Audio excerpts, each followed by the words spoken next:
4 1 2 3 4よいしょよいしょ。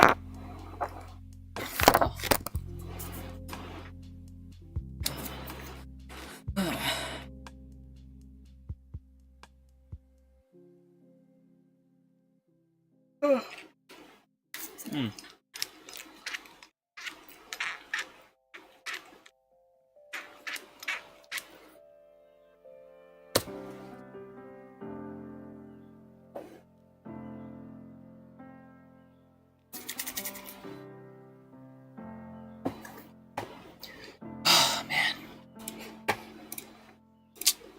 90 seconds. Let's go.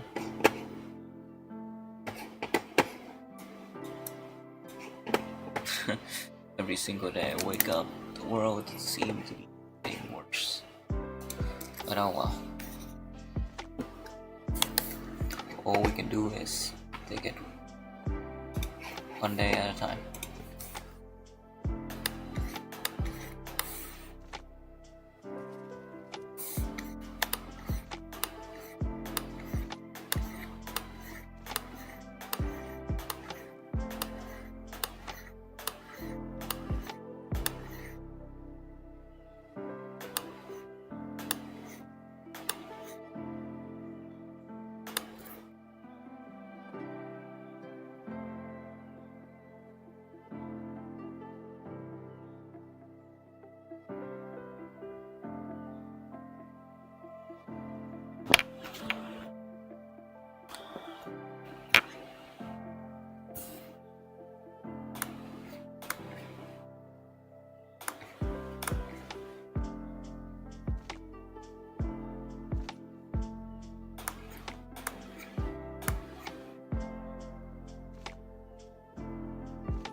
Hello, I'm Viciously.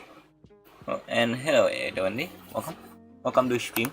Hope you are having a nice day. I'm just tuning into the stream myself with my phone so I can read the chat because I just realized I can't read anything while trying.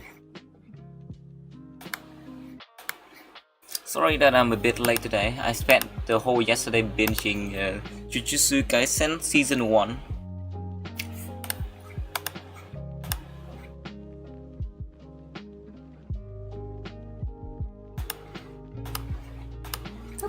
It was fine. It was fine. Honestly, could have been better, but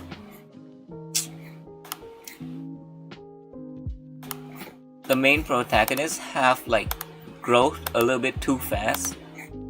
He was pulling feet.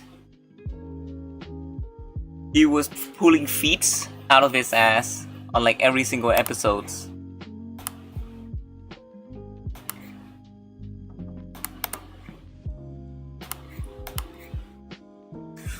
But still,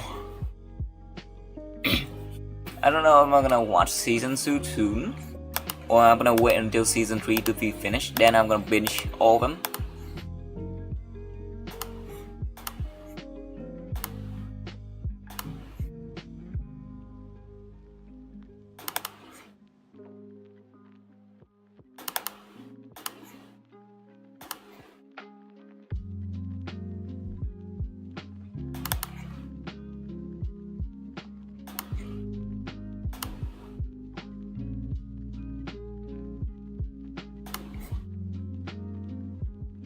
I could never get into it. It's a little bit repulsive. I can see that.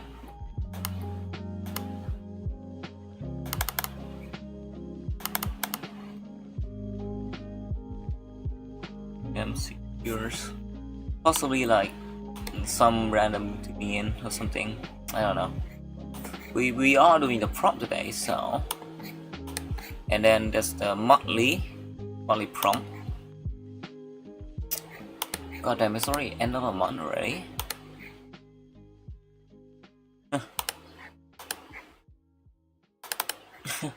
Huh. Strange.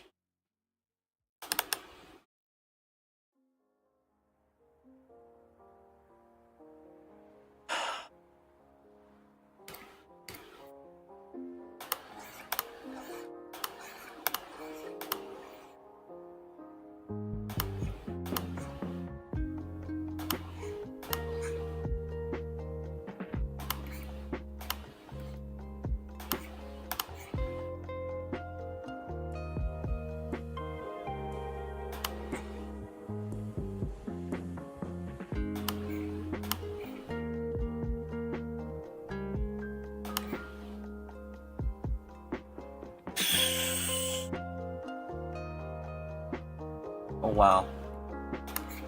I'm still very bad at art. How surprising.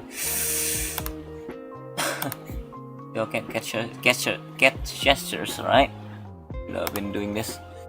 I need to find some tutorial for this, because this cannot work.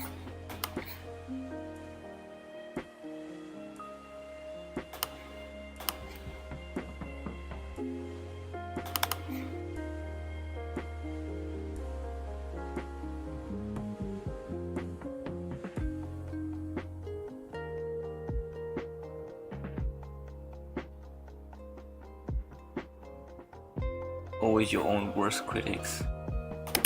I don't know, a lot of people say if you keep yourself in check, you'll be humbled, but honestly, I don't know how to answer that. I haven't been humbled. I feel like a loser.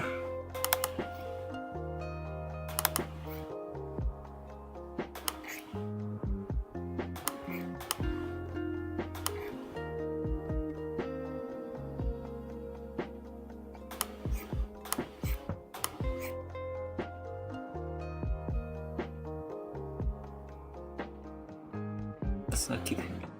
Okay. How so? I thought self-criticizing is, well, a way to ensure that you don't become like overconfident on something. You don't become a con man.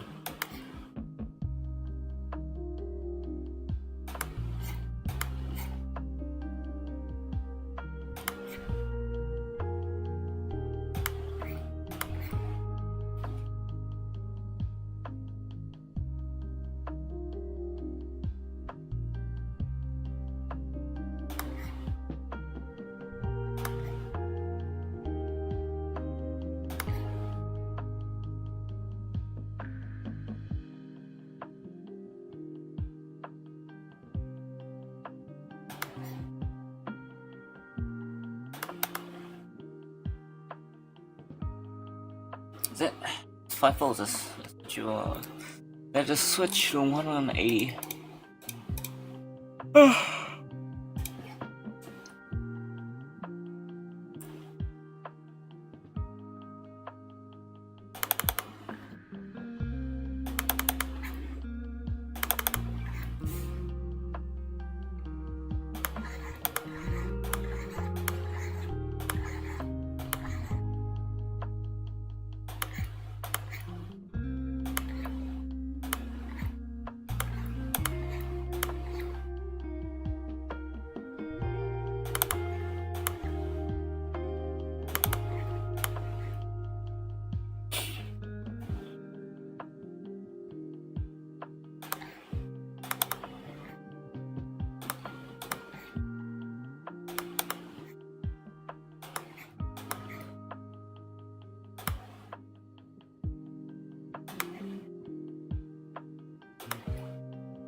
With those poses, I don't know. At this point, I'm just going with the flow. There's nothing to it. There's just nothing to it.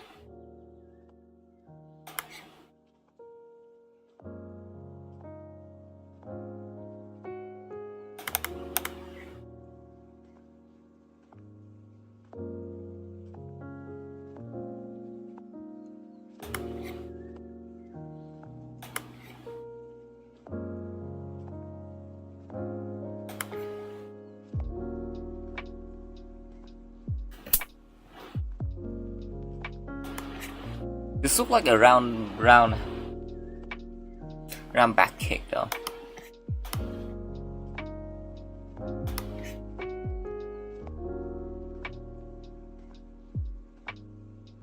It's just a drawing you do just for comfort, or do you? It's just something I do for comfort now because it's the only thing I know how to do.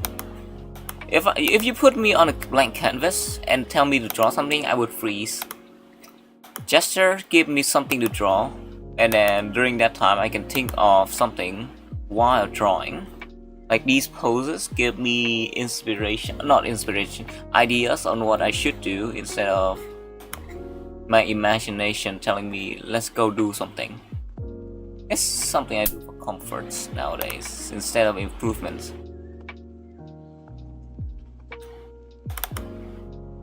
I think I said it before, I'm not doing gesture drawings for improvements, not anymore at least.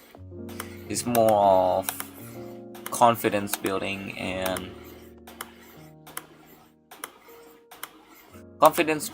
warm up and comforts.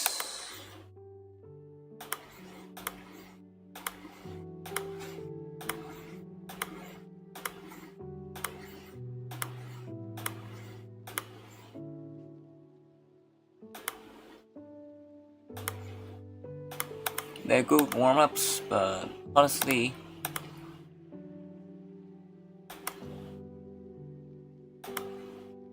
I don't know if keeping this ritual gonna help me in the long run, because well, I kinda enjoy gesture drawings, but it's not. But I haven't found a way to make it bring value to my stuff.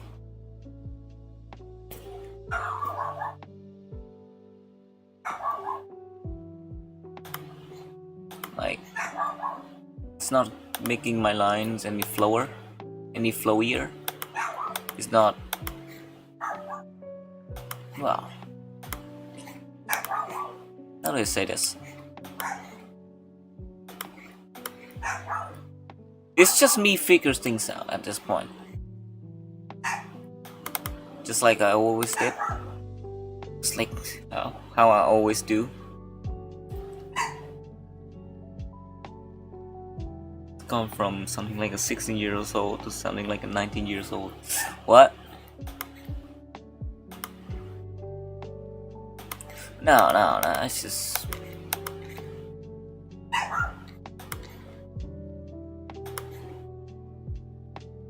I have these mood swings that switch from depressive to like manic.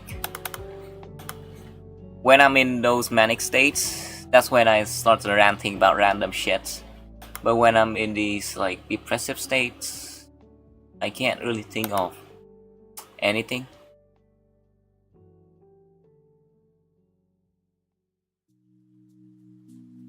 I remember back in school,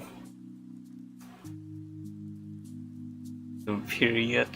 Nah, I'm a man. Did you wake up recently? I woke up an hour ago, and then I watched Reddit.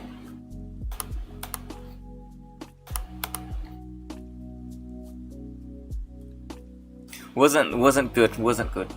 It's Reddit, right? It is Reddit.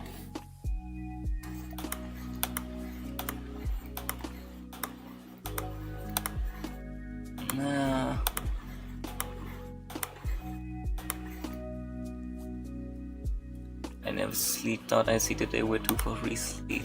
I slept from 9 to 10 p.m. yesterday, and I woke up at 4 because I have my alarm. But I was thinking, you know what? I can stream late anyway, so I just kept sleeping until 5:45, and then I wake up, and then scroll on Reddit for like 15 minutes. Saw I'm shooting. 9 p.m.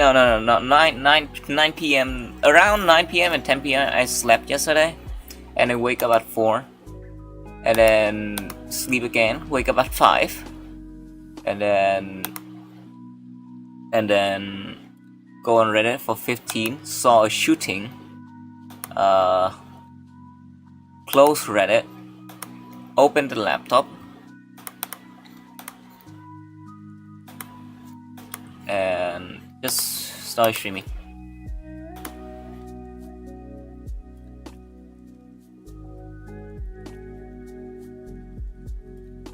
Yeah, it's kind of like that.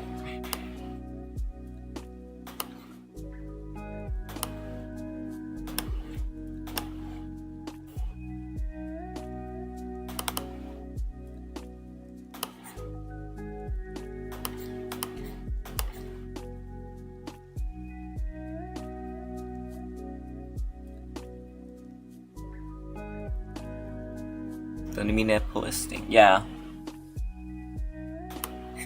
You know, it's kind of disappointing. It's kind of day ruining when the first thing you saw is someone died. Someone innocent died by the police. I know it's in a different country, but come on, as human being, if you don't feel anything, you're a monster. If you don't feel anything about someone dying, you're a monster. A lot of people say, oh, it doesn't matter, they're in another country anyway, and genocide happen every day. Do you think I don't think about those every single day?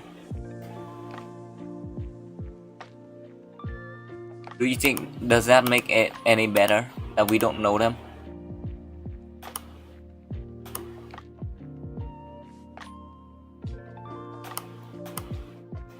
I think Stalin said something about this. Something about a tragedy. One death is a tragedy. A million death is a number. And it pissed me off. It pissed me off because it is right.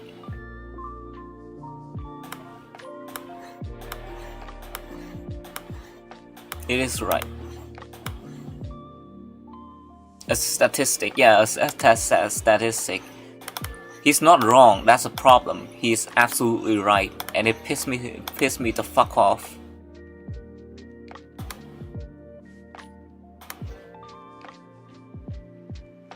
To see it so often that I get those desensitized, I can feel hard. I think it's because the internet knows that we are desensitized. That's what I think it's those people know that we are desensitized, and that's why they kept shilling us those stuff, which is insane. It's like psychological warfare at this point. Hope you're all staying safe. Now that I heard the UK is also having some fucking propaganda games. I think it's that time of the it's that time of the world again to have like a fascist country.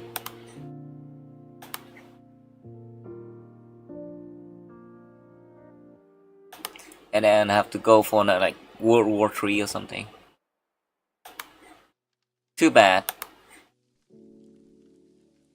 Too bad. When it's our turn to be adults, by the way. Shit like this happens.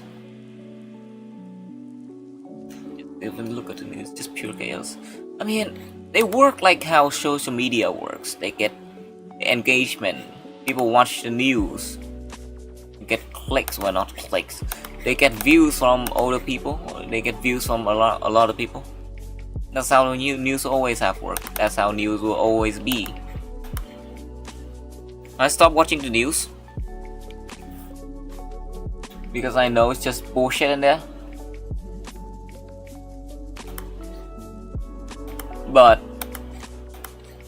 if something is big enough that even if you don't watch news and you still heard about it, I think that's a problem. I didn't actively finding it. I wasn't actively finding it. I was looking at porn on Reddit.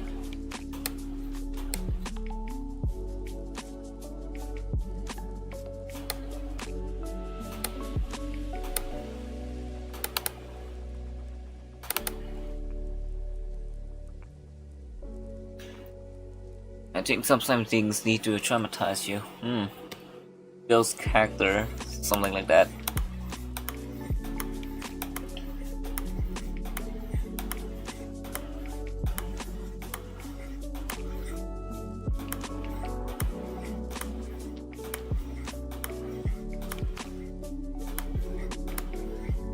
All of us live with trauma. From childhood to adulthood, we go through trauma every single day.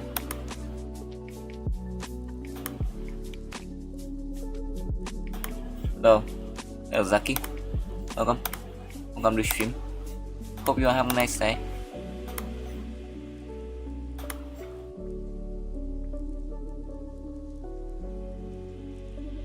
Enjoy perfect circle on God in one try. No, I refuse. It's a good circle when it's a good circle.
I think as an artist, I think we can cook up some ideology way better than politician would ever do.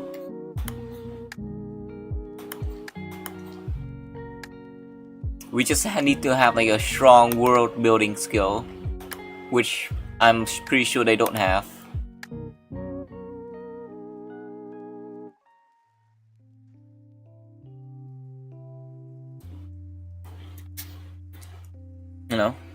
Hello, you more right central.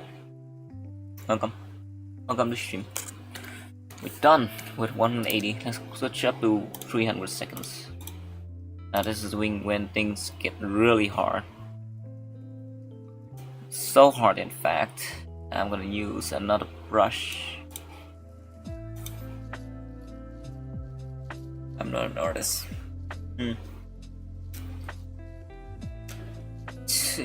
You have to be extreme strong person for trauma, not to be like not to be. Looking away at how we try to those awareness of this. Be educated lest you get manipulated.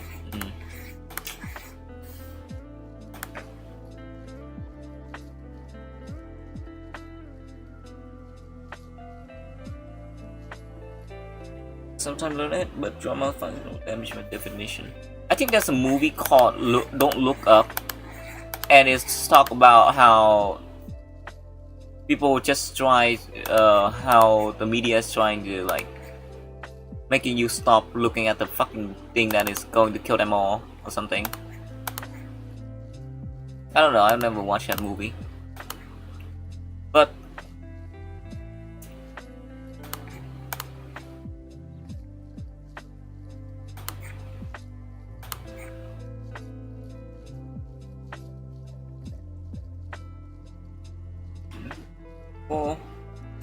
People, what's it? I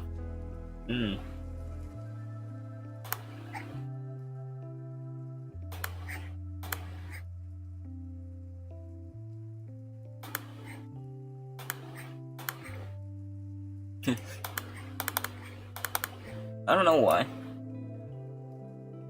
why. When I was a kid, all this politics stuff, all this new stuff is so boring.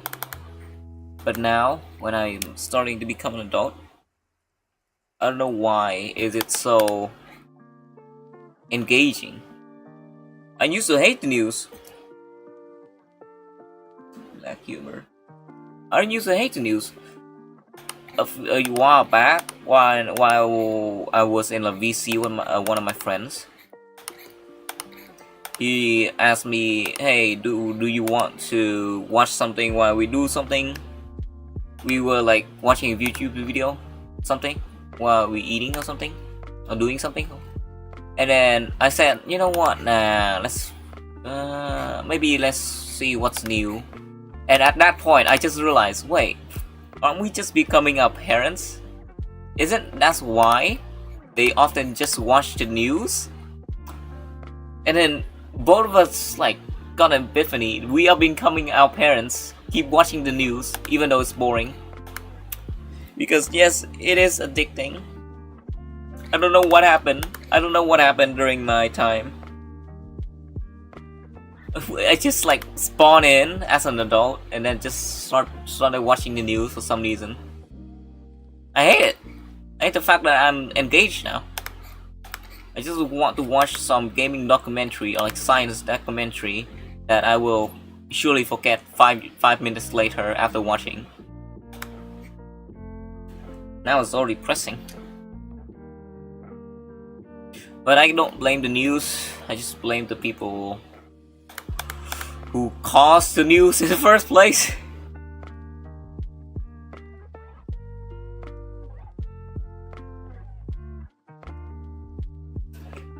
It's easy to shoot the message here, but it's not so easy to shoot the message that was trying to be passed around.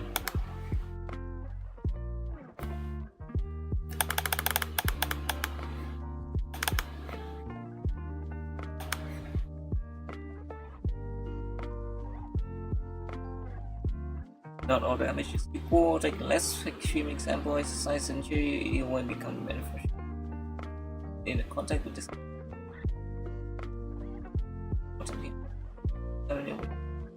comparable muscle damage during exercise.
So let's shut down the working phase because damage doesn't mean it. Learn these facts.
the world and when it's my turn to become an adult.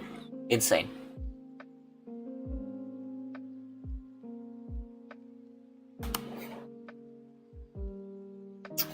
Well, I'm guessing everyone here is wanting to watch the prompt on live, so I'm gonna finish this quick. I'm gonna finish this after this post, and I'm gonna get ready for the prompt, and then everyone can go and after the rest of their wonderful day. After that, I think I'll start working on my own prompt. For the new year, new me prompt. I think I have an idea on what to do.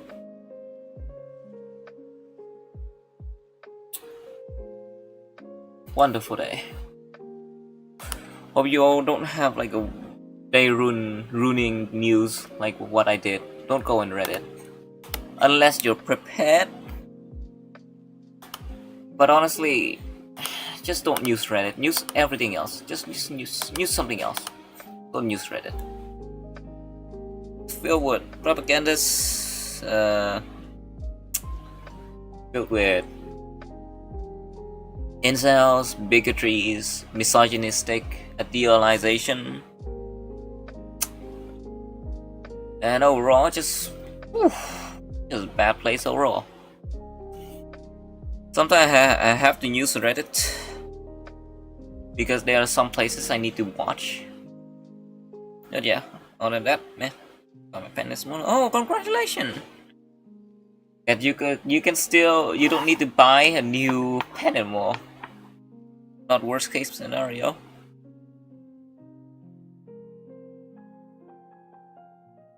Let's see. Yeah, you're probably right. Maybe I'm just thinking too much on that one particular news. Yeah. Letting the news ruin my day. It's just one bad news, right? There should be like 10 good news I need to focus on.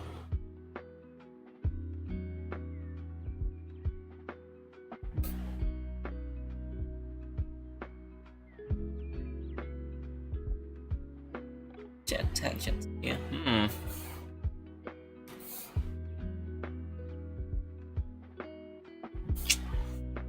Oh man.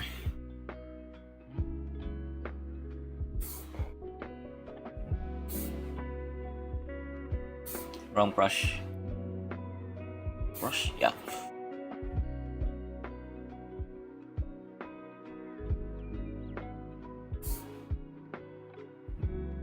I will do 300 because I already have an idea on what to do.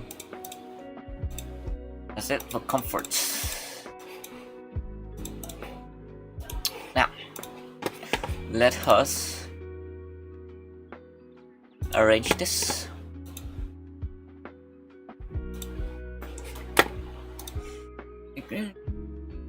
Important most unfortunate side effects.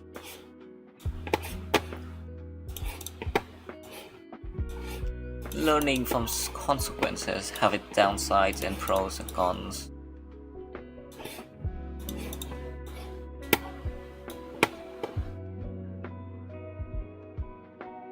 This stream was supposed to be my background sound. What am I doing? Chatting. Damn. I got promoted to second screen instead of no screen. Pretty proud of that, not gonna lie.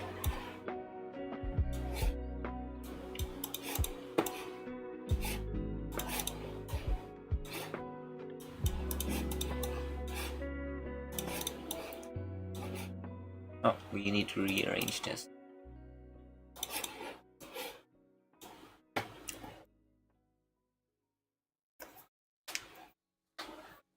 Don't worry. Exam season is coming.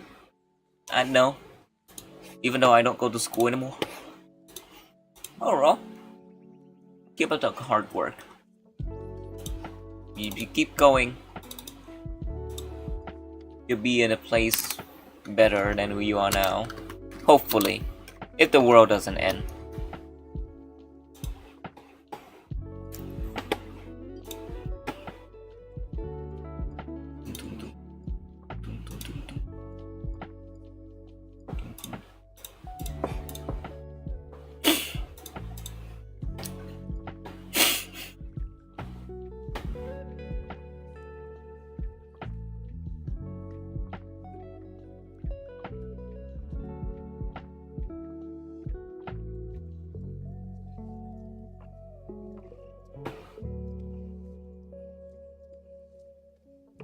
insane.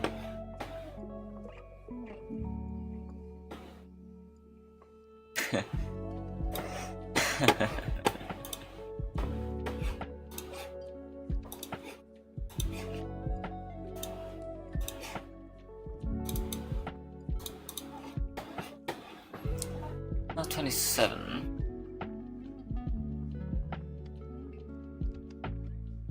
Did I put it in the wrong files?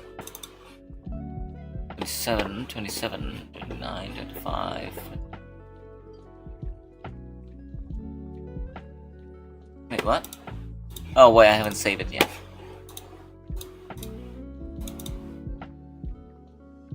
Uh, 27, here it is. Oh, I stopped streaming for like a whole day, really? A whole 2 days? Oh no. Yesterday was my rest day or something. I have a appointment with my friends. Well, not an appointment. I had just like, what do you call it? Is it appointment? Is it the word? Is it? What is it called?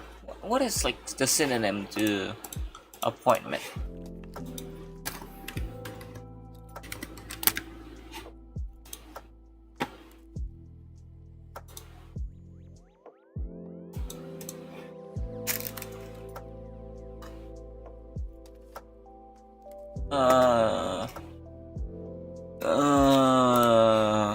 Meeting, engagement, interview, and arrangement, consultation, session. Yeah, I have a session with my friend yesterday. A hangout, yeah.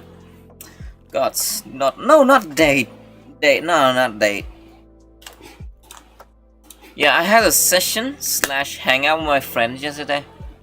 Glad to see them alive, you know. Glad to see them alive. Glad to see them still kicking. It's the friend that I kept telling you about. You guys about the friends who like keep going to school and stuff. Both of them going to like art. One of them going to art school. The other is going to like a master school or something. I don't remember. One is art school. The other is coding software. I don't know. He asked me and another guy to make him a website. To help make him a website while he worked on the project there. I did the graphics, and the other friend did the website design, and he make the thingy inside. I don't know what thing. Just asked me to do something. I did it, and now he got into masters. And then there's the other friend who was art school. Don't know anything about him, even though we've been friends for like more than years now. It's like for free in this economy, sadly. I don't know. At this point, I'm just trying to help people around me as much as I can. I don't need profits. I'm quite satisfied with how I live now. I just need to pay up my debts, and then after that, I don't know, I'll go die in a ditch somewhere. But until then, gotta work, pay up my debts, help out as much as I can, and then eat shit and die. That's my motto. Now let's make the prompt. Isolation.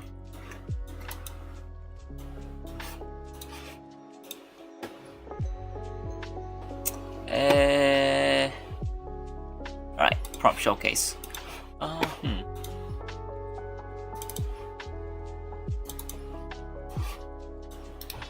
much a way to live. It's more of a way to survive. You're not wrong.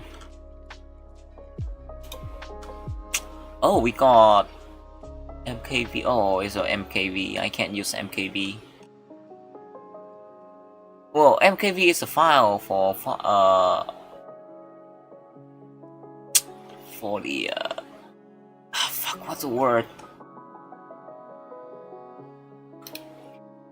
For videos. Hello, Lobtrick. Welcome to stream. Hope you are having a nice day.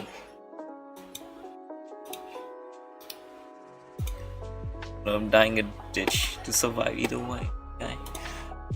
Imagine the fucking Jetstream Sam death animation. That's gonna be me when I die in a ditch. I don't know why, I just love it. I just love that fucking death pose so much.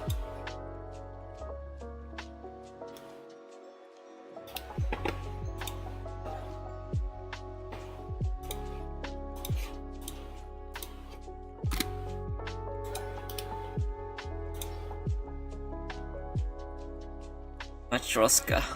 MKV. That's a Matroska. It should be able. I think I have a VCL player. I can play that. But I'm not gonna play that. It's in it's in the prompt showcase channel for the 3 model someone made. I think it's Spike Master. I don't know if I should call you Lob Dragon. I'll call you Spike Master. Again. VLC. Yeah, VLC. SN3 for Prey and Predator. Miss Kitty. Okami.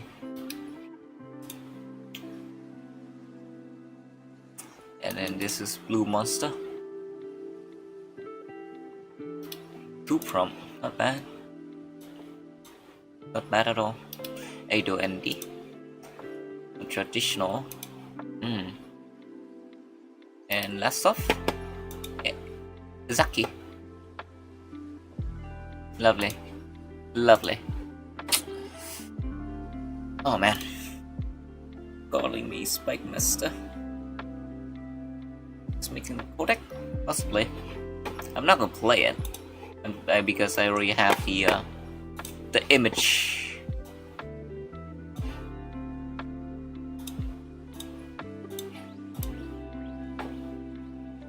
Now let's arrange this. Attention is hold on.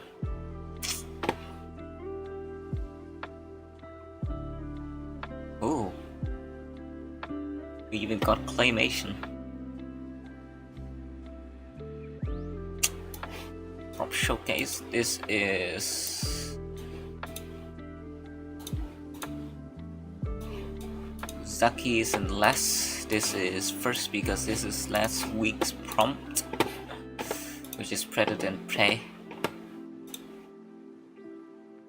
Alright, let's arrange this. First up, we got Omnation and then Okami.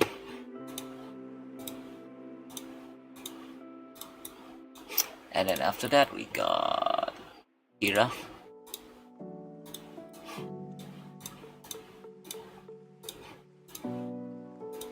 Where is it? Where is it? Here it is. And after Kira, we're gonna have Spike Master of Dragon, which I need to open. We got quite a lot of submissions today. Not bad. Not bad at all.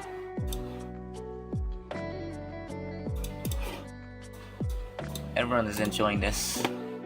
Hope everyone is.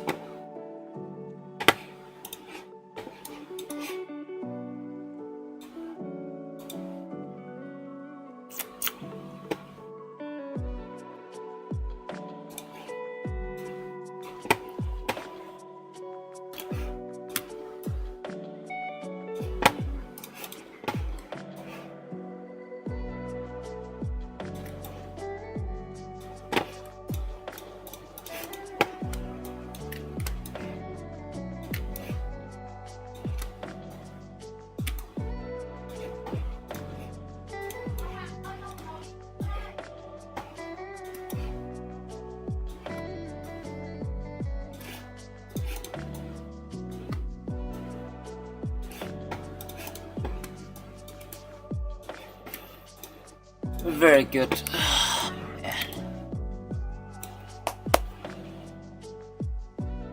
Everyone here is extremely skilled. No doubt about that. Time, effort, pour onto all these pieces. Isn't that something to be proud of?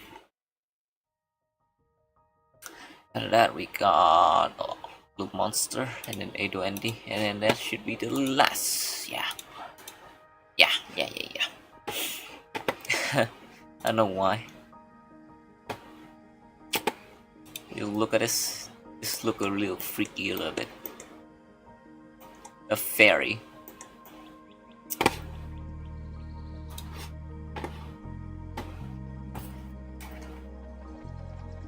Right. New year, new me, babe. New year, new me.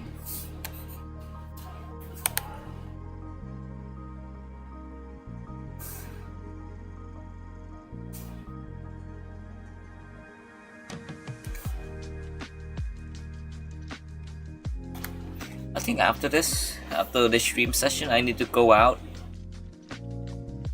I need to clear my mind on what I saw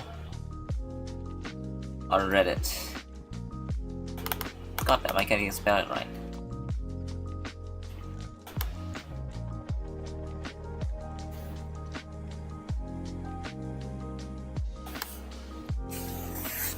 Hold on.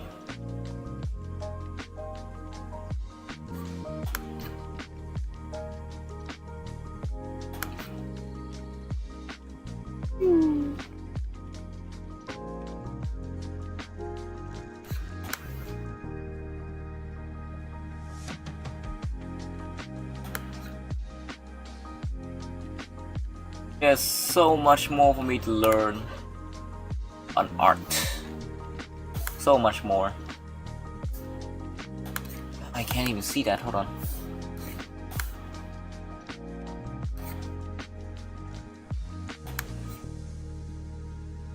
I don't know I'll ever reach to a point where I'm satisfied with my art. So, only walking but may help. Going for a walk is always good.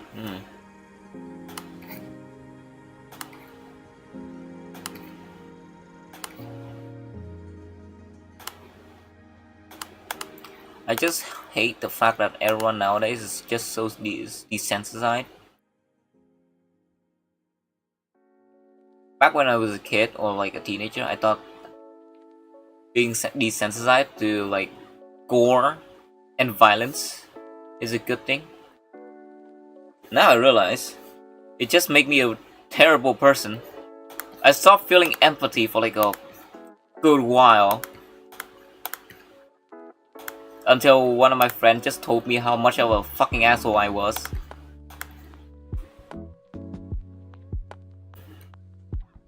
And not gonna lie, I agree with him.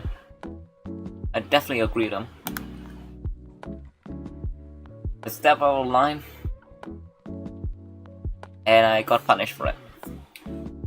Always nice to have a friend who would challenge you when you're in a tough risk, when you're like an asshole. Better than having an echo chamber.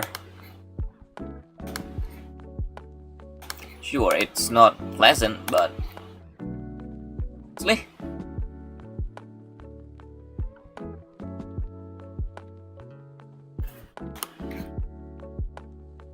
couldn't ask for a better friend.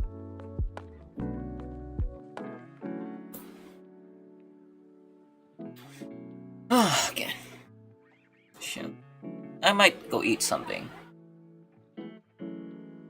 Is this chat to keep appearing on my subject or whatever it's called? Lord Denning or Lord fucking Dennings? What subject is that? Like history?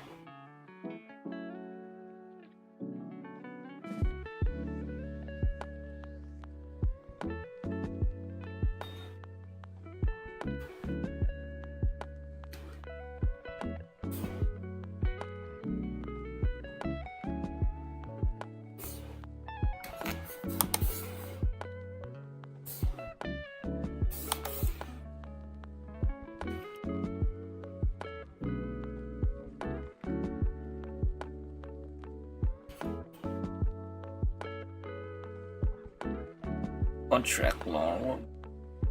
Tied influential church agent. North Denning. I don't know if I heard about him.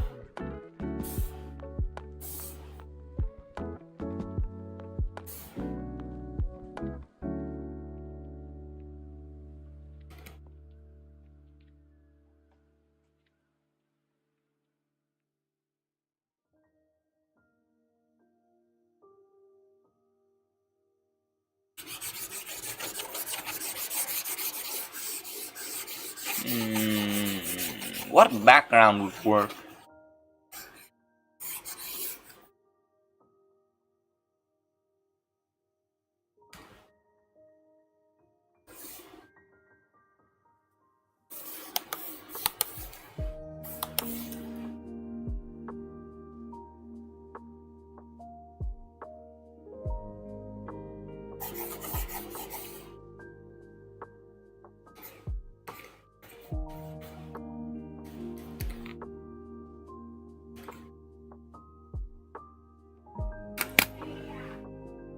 Can't spell the theft of super censored. He says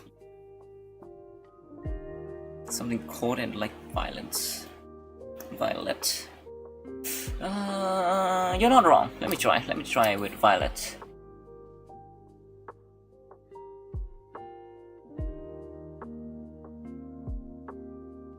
Is this Violet? Just gonna make a new layer to. You know what? We have a bucket tool. What the fuck am I doing?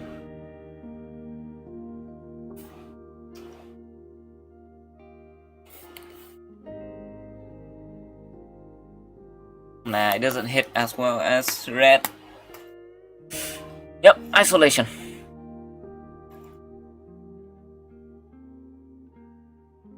Does it want to glue? Yes. Hard to see.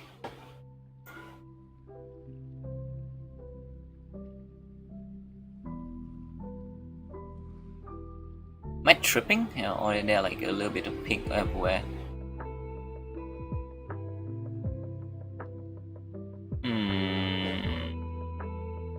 Like red more. Darker red, give the cold. Darker violet.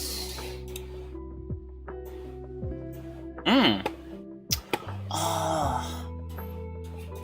How about this? Darker violet. White.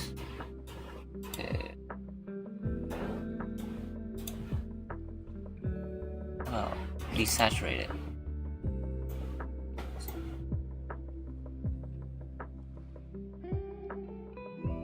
I was saying what you asked. I think I'll use violet when I'm drawing something, but as of now, I think red is good. The bright red is very distressing in a way. Poor guy, we're just torturing him for like aesthetics.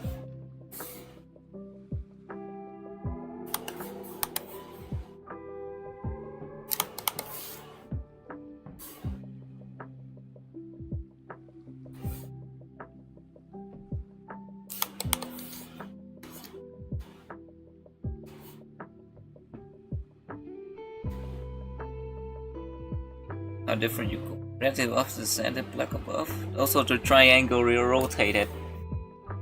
What? Really?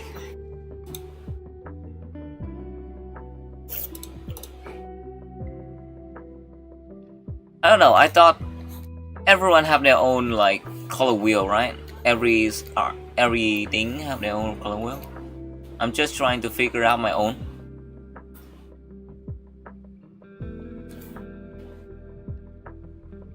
I think it's just like changed by program or something.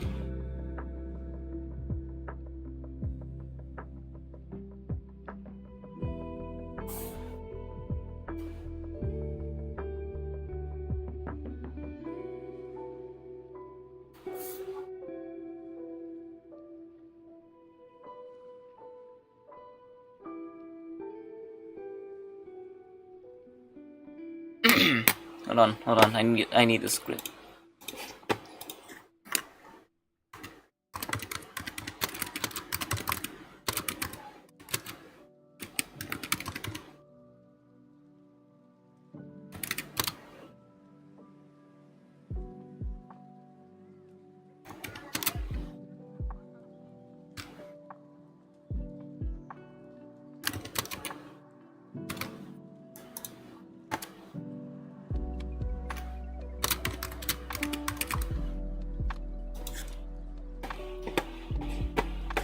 Yawn.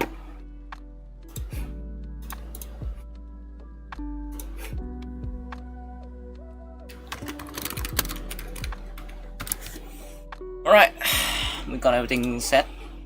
Not yet. This is Okami. Let's put some watermarks so I won't forget. And might as well credit the... Oh wow, I can see the crotch. Wrong area. Let's focus.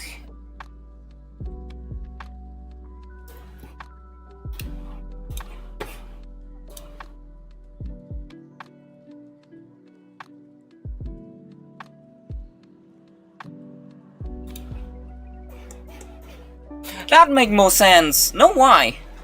No, I kept having this feeling that there's something wrong about this piece, and I realized this looked righter because it was drawn flip.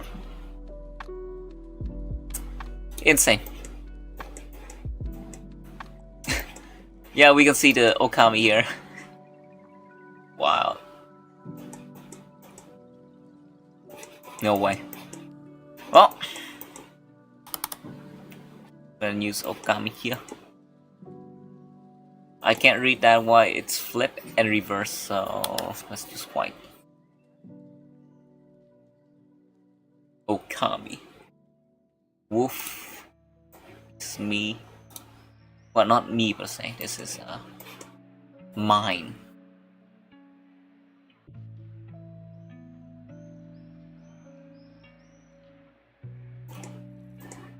Big canvas, not bad. Also, Okami. Are you kidding? Is that a...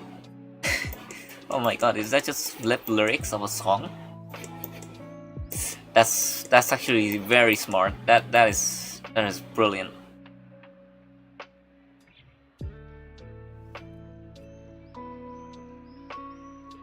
Do you need a sign? This sign. Also, note this, right? This ROM is going on YouTube, and I don't really want to give everyone a showcase without crediting them.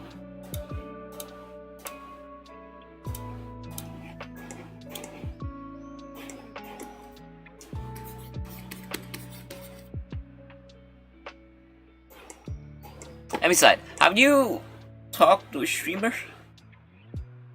I feel like whenever you have your name called, you feel I feel this sense of belonging there. And I hope that everyone hearing me saying their name feels belong here too.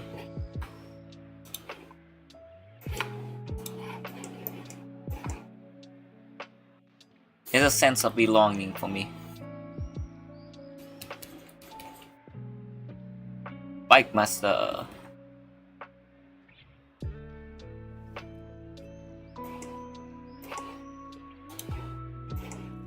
The monster. Yeah, we got the okay. Okay.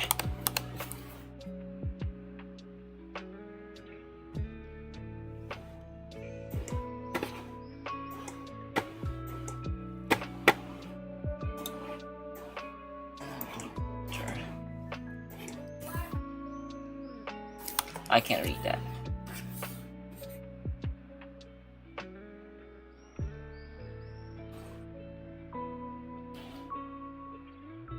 Why did I draw a bee like that?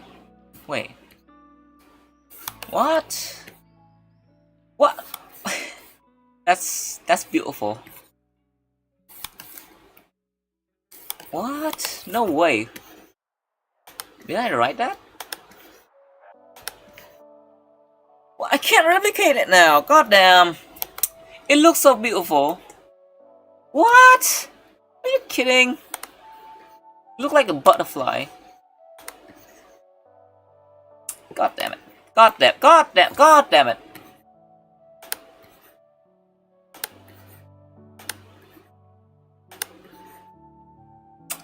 Oh well. Perfection only comes when you least expect it. Anyway.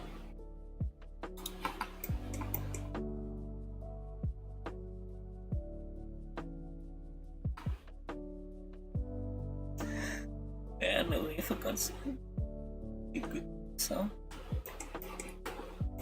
it also make me stop. It make me help not. It also help me not forgetting people mid showcase. That happened before, by the way. That happened before. So yeah.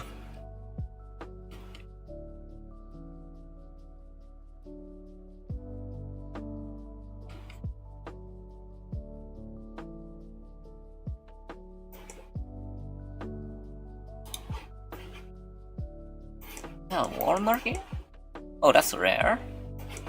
Usually there's a C or W somewhere, but I guess there isn't any. Holy shit, is she?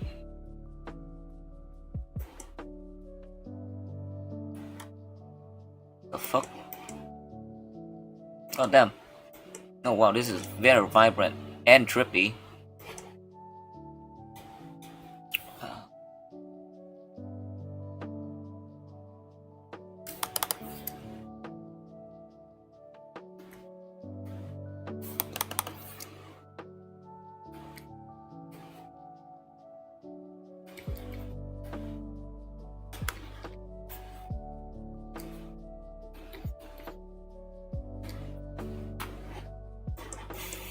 Alright, the enemy. Alright. And blend this side a piece of supply. I completely forgot. Alright, before we do anything, let's check our voice. 1, 2, 3, 4. 1, 2, 3, 4.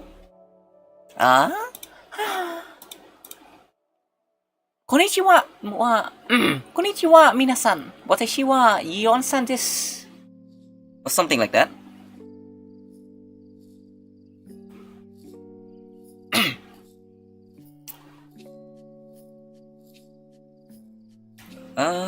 One, two, three, four. 1, 2, 3, 4. Konnichiwa, minasan. Watashi wa Yon-san desu. Alright. Alright. Let's get our voice out of the morning voice. We are back, everyone. We are so back. Ah, fuck my back.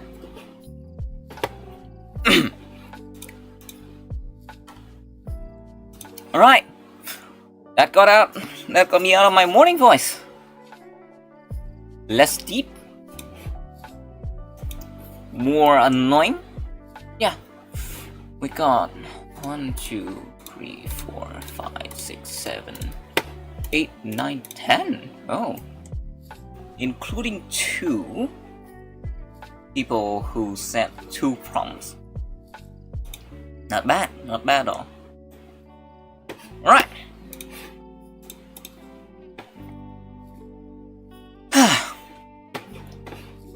Recording start now. Welcome everyone to weekly monthly showcase where we showcase prompt that was submitted into the server.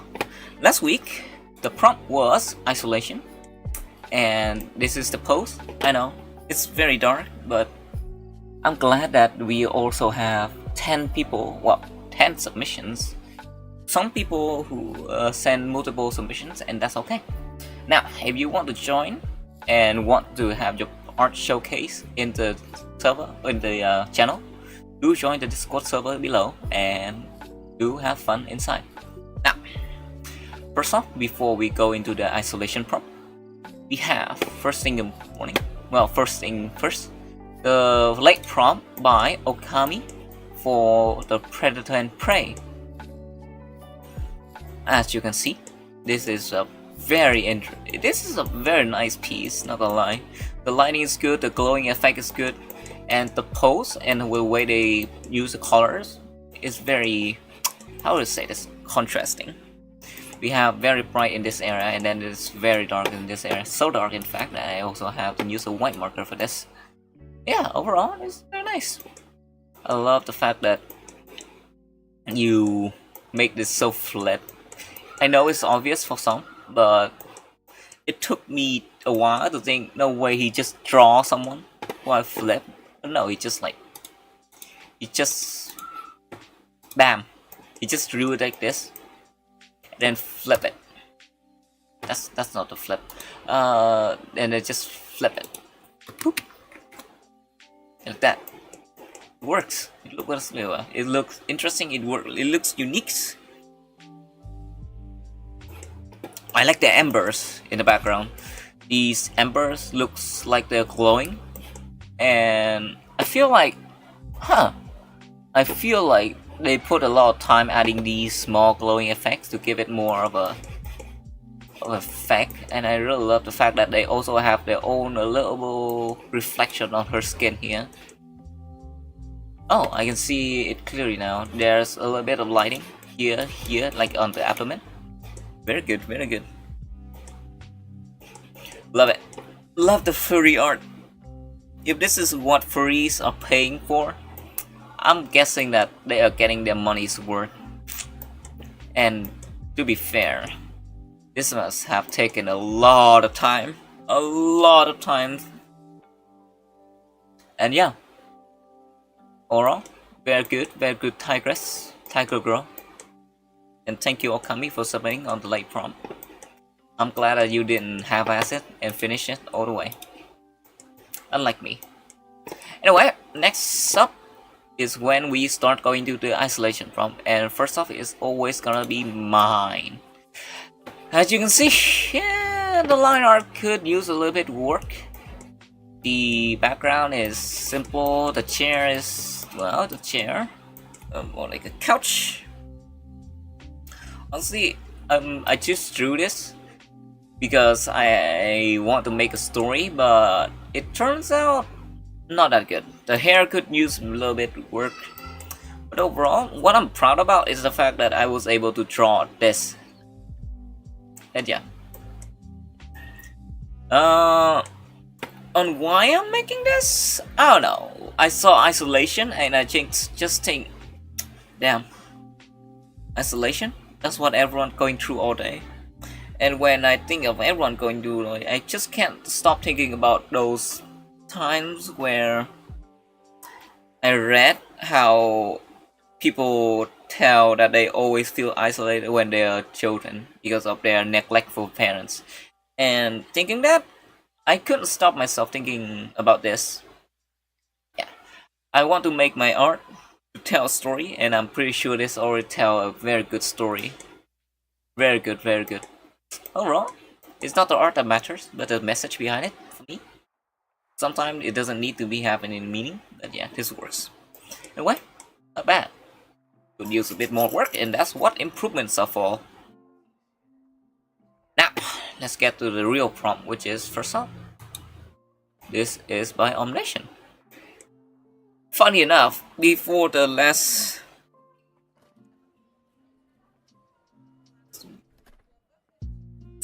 But for the last... Funny enough, in the last prompt showcase stream, he actually finished this right after the stream ends, and it's so funny for me. Like how Omnation can finish this so goddamn fast is beyond me. Not only that, it's like painting, so it's have to be hard. But I'm glad they pulled it off.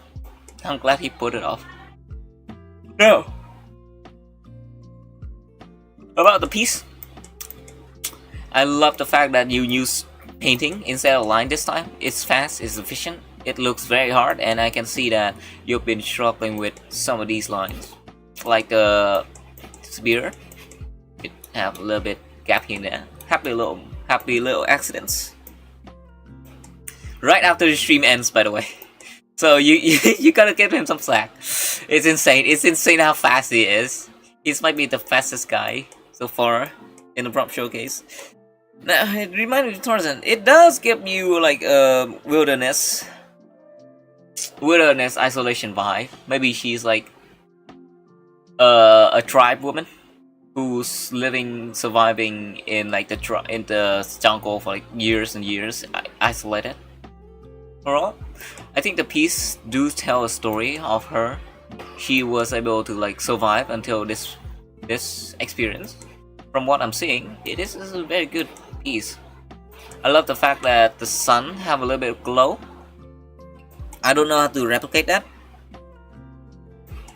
And it kind of go in tandem with the foliage in the background. Like you see the darker area here, and then when it come to light, it come lighter over here.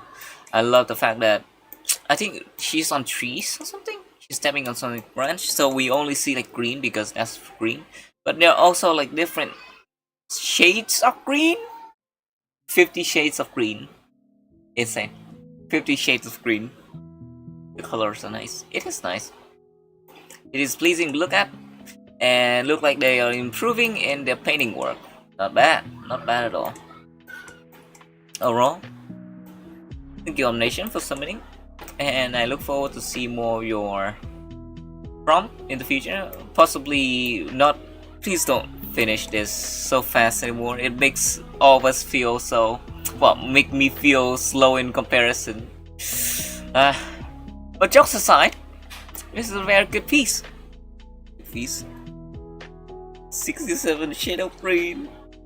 You gotta give them the time. Mods, crush the skulls. Mods, put an electron in every atom of his body.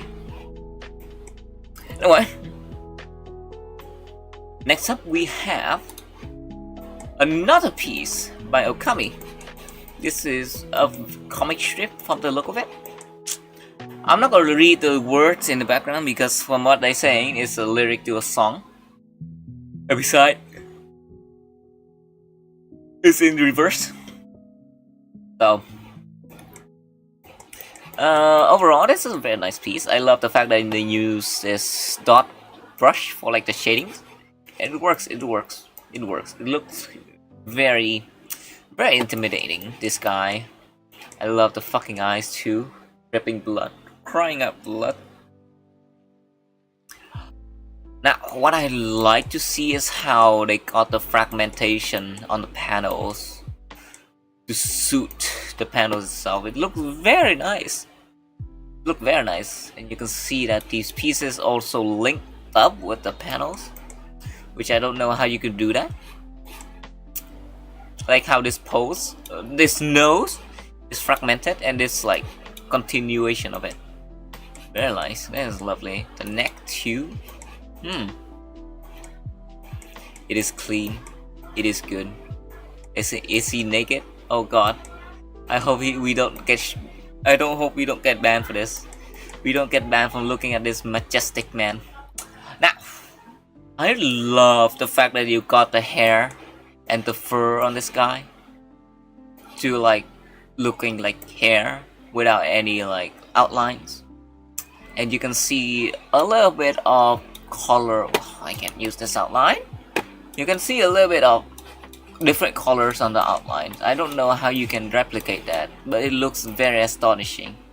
It is subtle, but it adds to the piece. Yeah, outlines have these chroma, well, not chroma, it's like 3D effects, right? Cool, stylish, very good, very nice. Is this what drawing master feels? Is that a nipple? Lovely, very neat detail. Love the shining the metal. And this guy's spine. Oh, not spine. Well, it is spine. This guy's spine have rib cages. That's chromatic aberration. What is that? Maybe I'm not. Looks like a filter. Has this gone through a filter? Really? Huh. Maybe that's why it looks so goddamn nice. Maybe. Lovely. Oh, some of these outlines don't also goes out of the panel itself to create this illusion of 3D, and the piece look extremely 3D, like things going out of frame. This guy must be very angry about something. Butt cheeks. And overall, this is very nice. Thank you Okami for submitting 2 prompts, and yeah, thank you for submitting, and give out a good work. Very nice, very nice. Love the shading, love the line art, love everything about it. Especially a thick red ass line in the back, in the outside. Big as always. Now, next up we have this by Kira. This is a quick little comic strip. This is like a witch trial. But who knew she was an actual witch, right? Who knew? Who knew? Overall, this is a very interesting piece from the look of it. You know, the witch trial, I think. Not only she's gonna get hanged, she's gonna get burned. But nah, she'd win. Assuming genders. Isn't a lot of witches back in the day were like women who got like burned alive or something? I don't know, maybe this is a guy. Maybe it's a guy. No, it's a girl, right? Because from the look of it, the way Kira draw women have like these curved lines or something. I don't know. Maybe it is a guy. It's a sorcerer. Sorcerer. Oh wait, sorcerer. Oh yeah. Assuming genders. It is sorcerers. Goddamn. This must be the Jujutsu Kaisen guy. The Jujutsu. Back into like the Heian era. No way, bro, thought it was a cow. Nah, he's a fanboy now. He's a fanboy. Shut up. He's a fanboy now. Look at the whole piece before talking. Nah. Nah, Salem Witch Trials. The strongest sorcerer of today. I'm comic artist, so delivering sick ass lines. Top hat in the age of witch trials. Wait, no, I just realized this is top hat, so this is not a witch trial. This is during the 19 or 18, back when like cowboy exists. Shall proceed looking pieces from here on out. I like discovering pieces as I go. It makes for interesting observation. Solely on imagination. Nah, you're talking like I'm fucking hallucination, like some AI. Could be witch trial, bro. That's just futuristic trip, man. Maybe she's gonna abracadabra herself out of this goddamn era. Overall, this is very nice. Very nice. From the trip of the guys on the background too. Maybe it is like 1980, or not 1980, 19 something London. I don't know. It gave me a lot of Englishman vibe. 19 nation. That's just he just Michael Jackson, Muzan. This is a very nice piece. Very nice piece. Love the fact that fire have these embers and like 2 different colors. Well, 3 different colors if you count the faint blue and purple here. Very nice. Very nice. Love it. Love the sorcery going over here.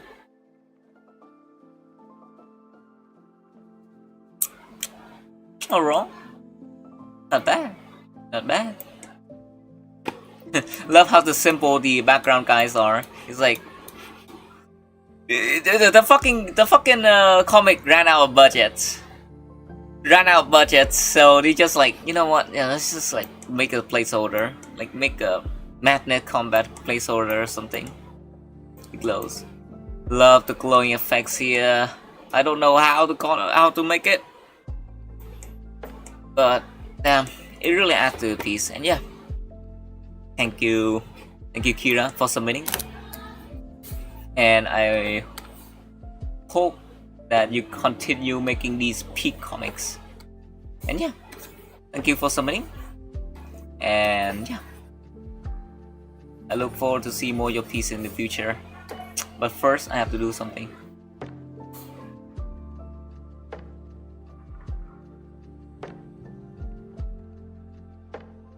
There we go. Yeah.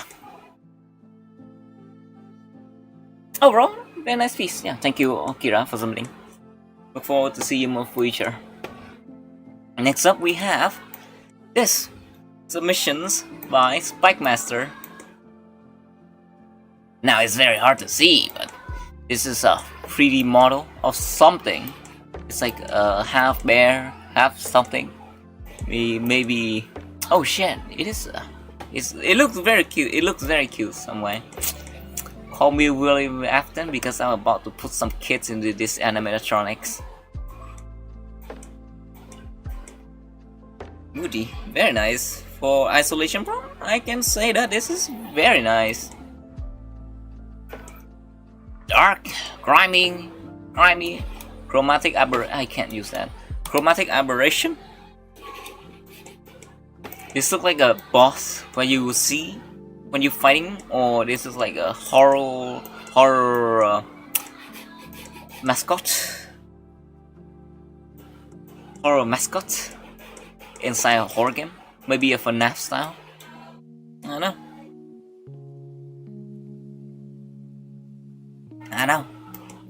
Overall, I don't know much about 3D models, but from the look of it, they spend a lot of time and efforts into this model, and it shows.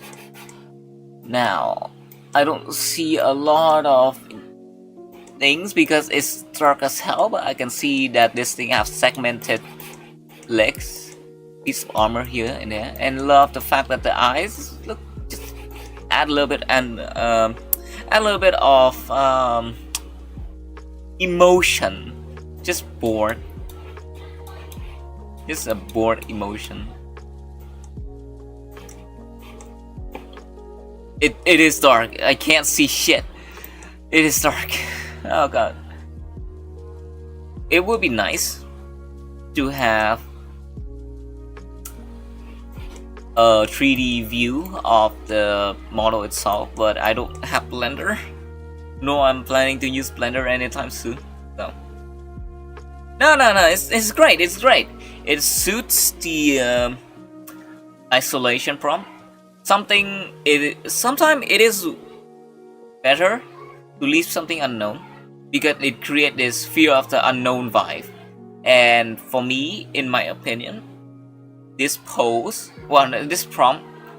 utilize that sentence very well. Fear of the unknown. I know Blender is free. I just don't want to use it because I'm afraid. I used Blender once, got scared of the sculpting, and then never open it again. Alright, thank you Spike Master for submitting, and I look forward to see more of your stuff in the future. This is very high efforts. I'm glad you got Blender or you got the 3D model stuff on. Maybe I will see a game in the future someday. Next up we got Blue Monster. This is a very isolating piece. Okay, let me see. Let me do the voice acting. Some low poly stuff. Sigh, another day. Good morning. The same as usual.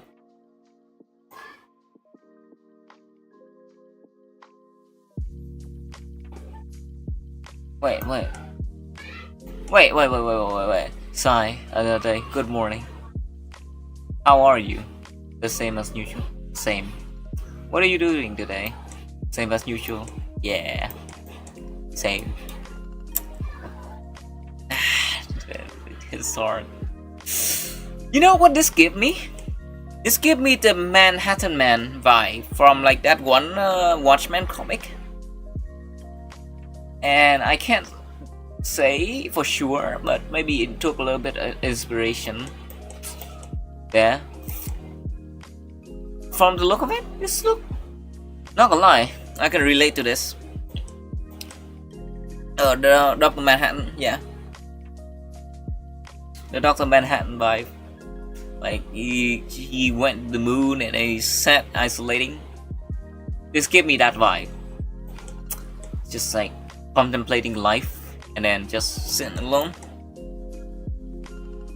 Dialogue remind me Pinky and the brain opening. Overall, this is nice. This is nice, very nice visually, and I love the fact that you use the marker or like the black marker, but you didn't go all the way full black, so you can see like these white spots. So I can just imagine they are stars, and in my imagination, in all these stars there could be life, but you choose to be isolated in this one lonely planet. Or they are just like the same. Oh no. I also love the fact that you use blue for the stars too. The bright blue. This is like traditional, by the way. So able to draw this, very good. The texture, yeah, the texture works. Blue monster from showcase 68 because 67 is already gone. Wide, oh really wide open caves, really. I interpret it as like isolating in your own planet. I love the fact that everyone have their own interpretation of isolation, and it is nice to see how everyone draw their own thoughts onto a canvas or like paper, just like this, and just like everything else. For me, bro, is called flowing in cosmos. Pocket dimension, domain expansion, loneliness comic. Lovely. Overall, love the guy. Love the pose you did here. Very nice. Very nice. The foldings are also nice. The arms straight. Very nice. Thank you, Blue Monster, for subbing. And I look forward to see more of your drawings in the future. Next up, we have another piece by Blue Monster. This time is a small little freaky-ish sculpture. Overall, it looks something. It's a little companion that he made a while back. I don't know what I'm looking at, but honestly, it looks very pleasing. It looks very abstract. Fairy wings, tree-like eyes growing on the side, a little bit nose, eyes, ears, and mouth. Yeah, I don't know what this is. Maybe the skirt, the blanket look scarry. Maybe it's like their gore, that their skin is being torn out and they can't move anymore. And then all these blacks are like the rotten blood or skin on necrosis. From what I'm seeing, this looks like a person being decomposed or something.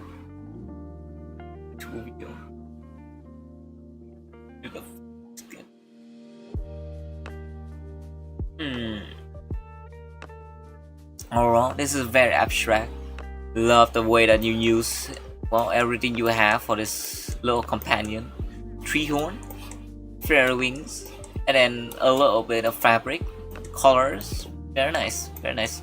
Love it casts like this abstract shadow too. So the sculpt itself and the abstract shadow is its own stuff. Is that clay? I don't know. It looks ceramic. Maybe it is clay due to how the color changes. Maybe there's some copper inside. Maybe there's some iron inside. I see the pose. It's a prop pose. Exactly. It's the prop pose. Lovely overall. Yeah. Nice to see that Blue Monster is doing everything. Is doing different things and creatively. That's something you cannot get from AI bros. Possibly. I don't know if I can piss them off enough to make them draw.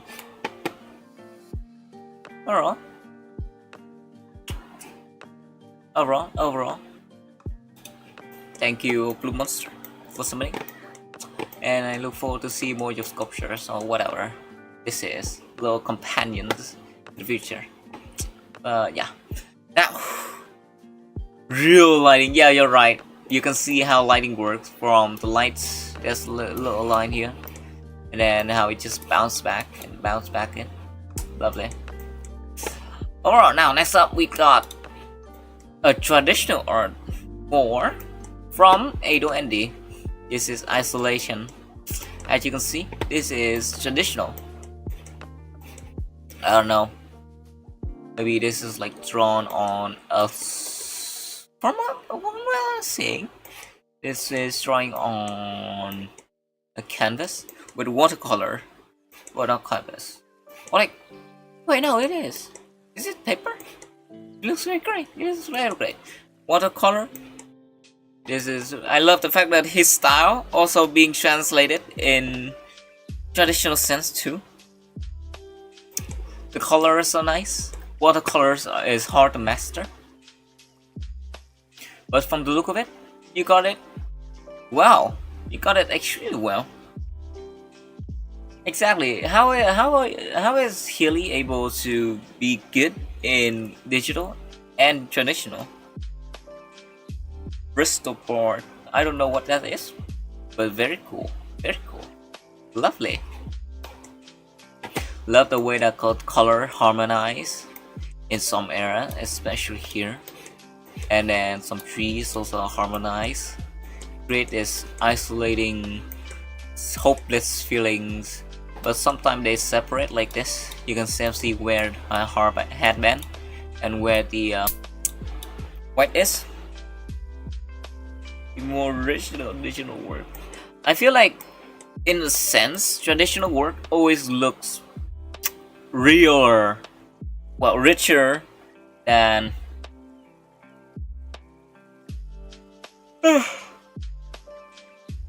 than digital. But overall, this is very nice.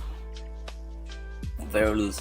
You can definitely see Healy doing the outlines if you can like see stuff like this. Very loose, very loose.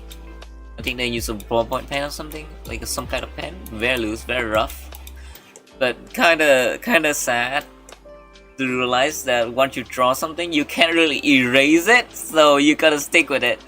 And I think it works well with this favor because you can see her untangle in real time. Lovely, lovely, lovely. I love how the only thing I have outlines is like this girl, and then everything else just like watercolor. The Oregon microns. Overall, thank you Ado / Shirley. No, I'm not making the mix. I'm not telling you the mistake. I'm just telling you that it's very loose, but you can't really refine it, so you gotta stick with it. And it's like they works some way. They works in this painting's favor, in my opinion. They works. Like she seems so depressive, expressive. You can see the hopeless in her eyes or something. Very good, very good, very good. Thank you, Healy and Stephanie. Thank you, Healy, for submitting. I see you. Thank you for submitting. I like to see more of your pieces in the future, and I'm glad that you find your Apple pen again, so that you can keep continuing to draw on digital. But kind of sad. I was hoping to see more traditional art though. Anyway, next up, which is also last, we got Zaki.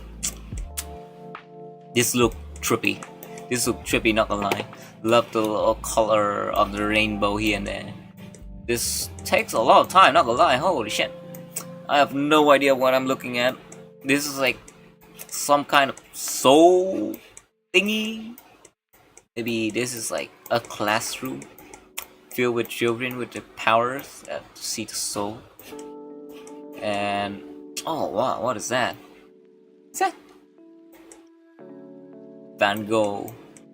Very twisting, very twisty, very Van Gogh-like, especially in this area, giving that starry skies vibe.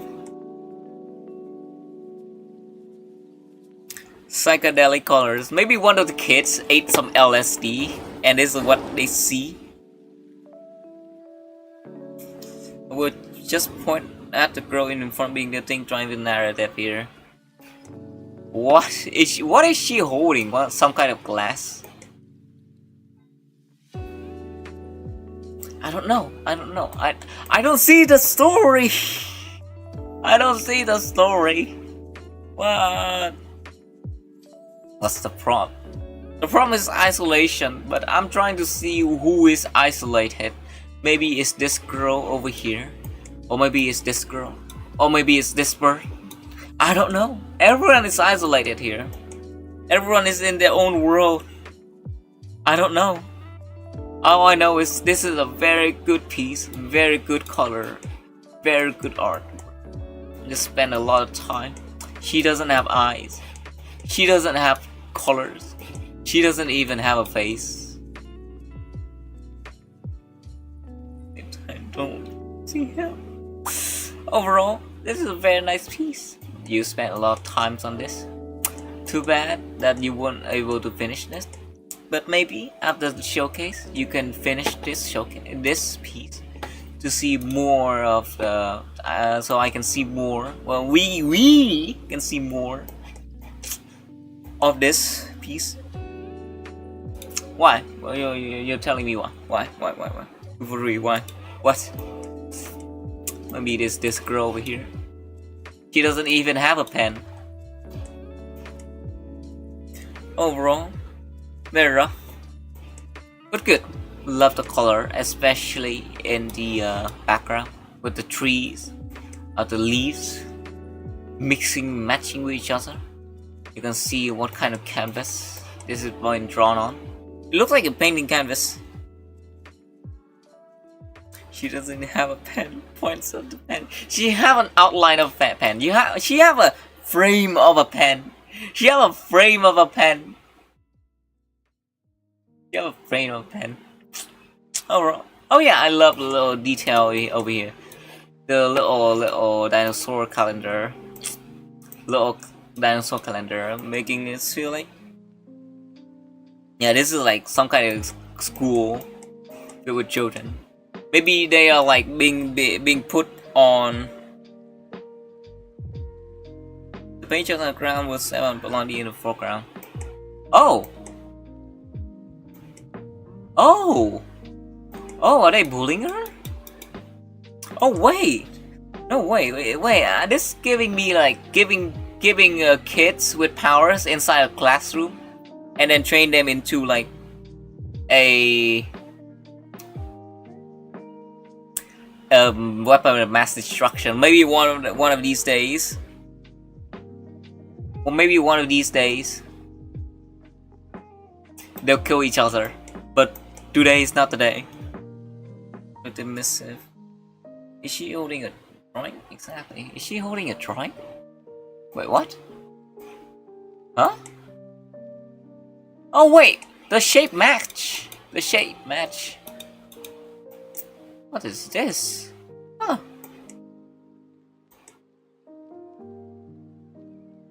I just realized something. The colors of the soul are rotten, dark. But this girl is shine brighter than the stars. Beside her is holding a mask. I'm sorry, what? I'm trying to realize, I'm trying to know. I don't understand. I don't understand at all. The other eye is actually disgusted. Oh, you can see the eyebrows. Huh. A lot of details in this. Oh, wow.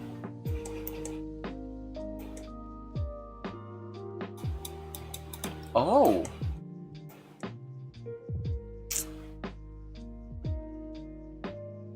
True ADHD.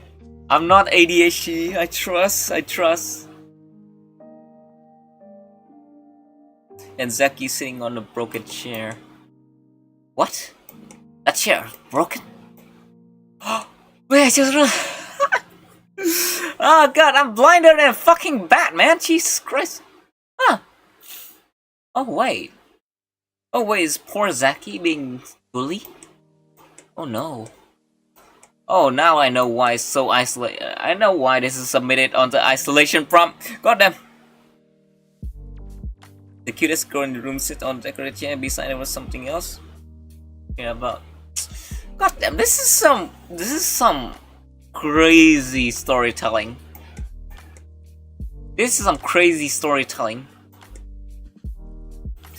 thought that was obvious. Shut up! I don't see stuff.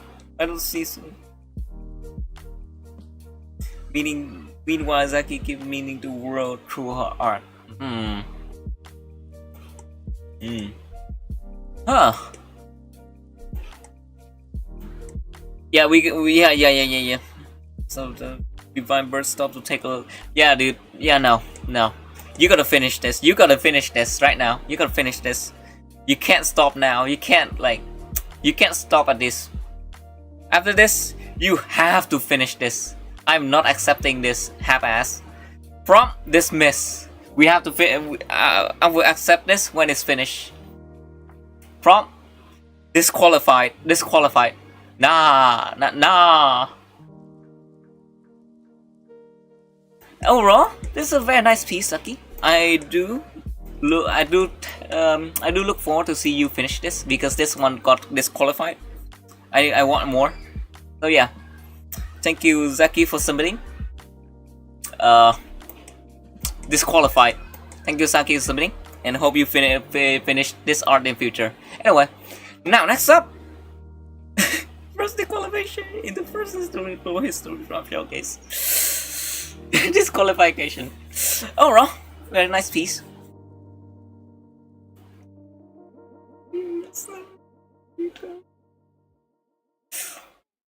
Alright, now let's get to the meat and butter. Oh no, let's get to the bread and butter, not meat and butter. That's gonna give you cholesterol. Alright, now let's get to bread and butter, which is next week prom, which is also the monthly prom. Yada. This is new year, new me with these stuff, and you can submit this on the 2nd of February, and yeah, submit us on the 2nd of February. Remember, new year, new me, no post, only word. You can draw what you want, and if you want to submit your prompt into showcase, do submit it in the server. And yeah, hope you're all having a nice day, and thank you everyone for watching until now, for listening me to rant about the prompt showcase. And yeah, thank you everyone for watching. Thank you to all those who are submitting. Good morning, good afternoon, good night.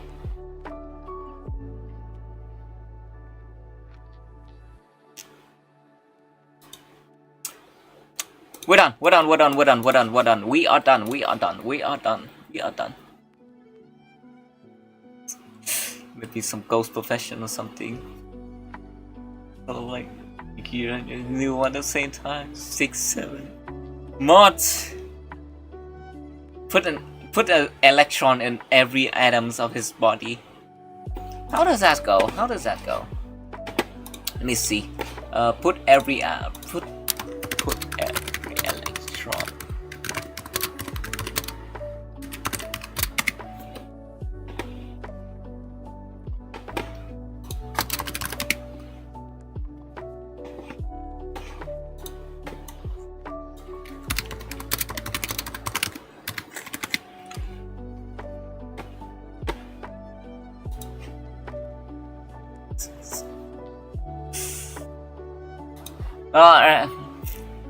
Mods add 1 electron to every atom in his body.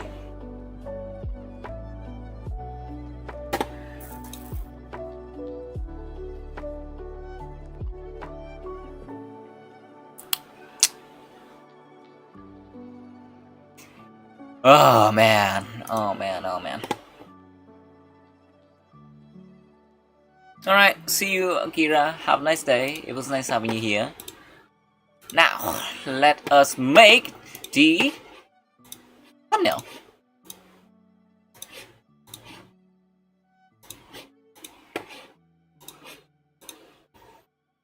Are you trying to mutate my cells? I'm pretty sure when you have every electrons in your atoms, well, you have 1 atom in every of your electrons.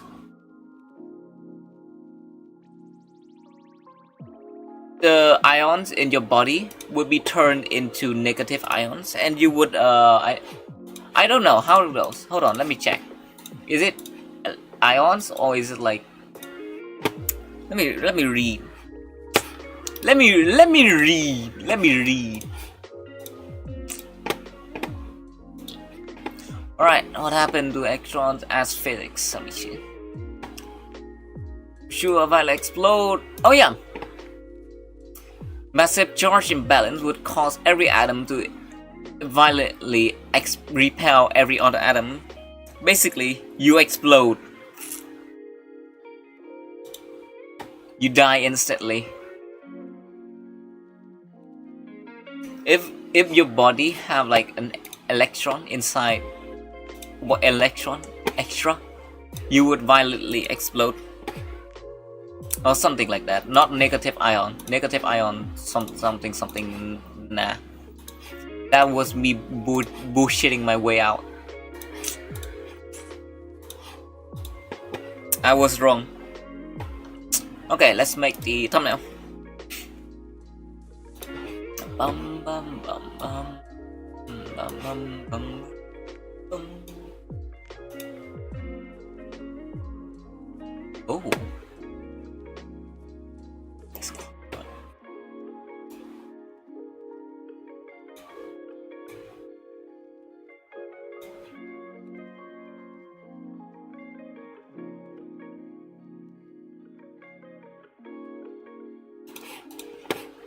Now, we still have more poses, don't we?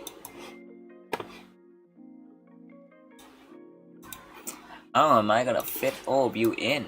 It's just too big.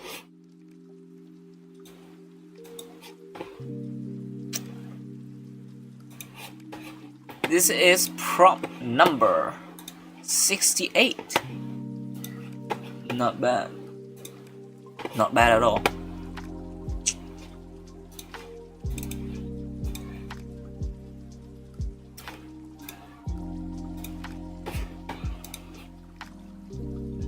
See you soon. Get out, man.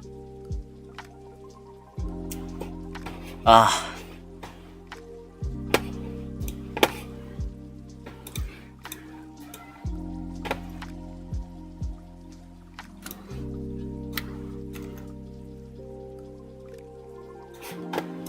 You know what gonna be funny? Right after the stream, I'm just gonna change the stream into like a gaming stream, where I just like play Dark Souls, not Black Souls. I'm gonna get banned. All right, see you, Zaki. See you. It was nice having you here. Have a nice day.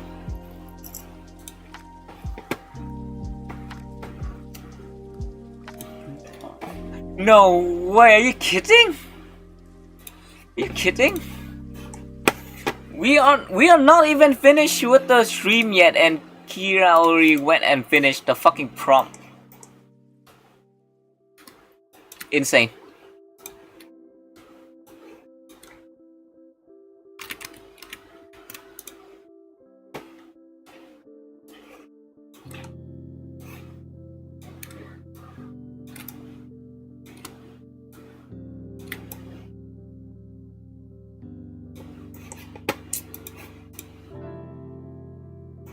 Cloud works.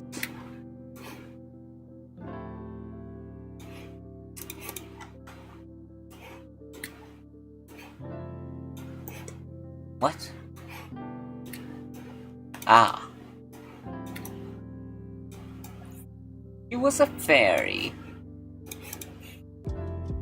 Alright, I'm gonna put mine into like the littlest area.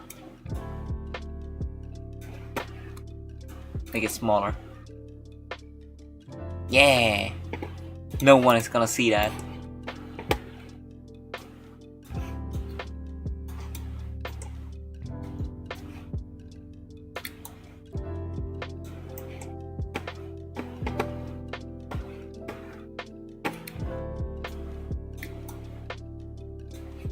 So bigger. Lucky.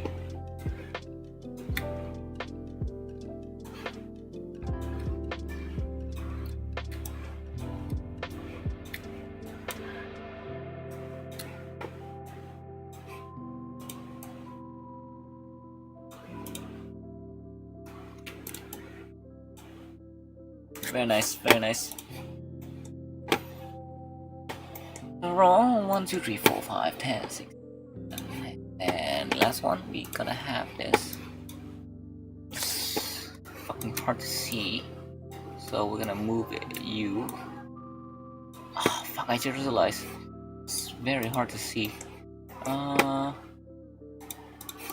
move all of you up a bit.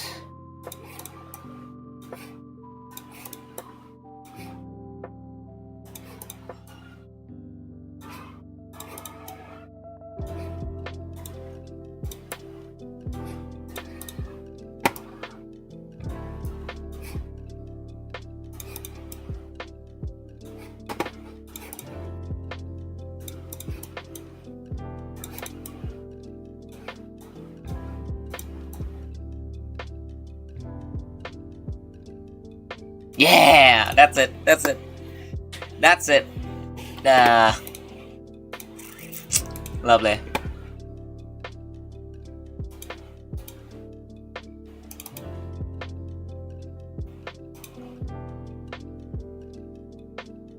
Mm.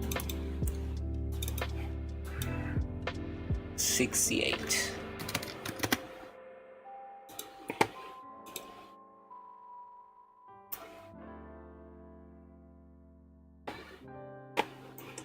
Not bad. Now, let's pose this.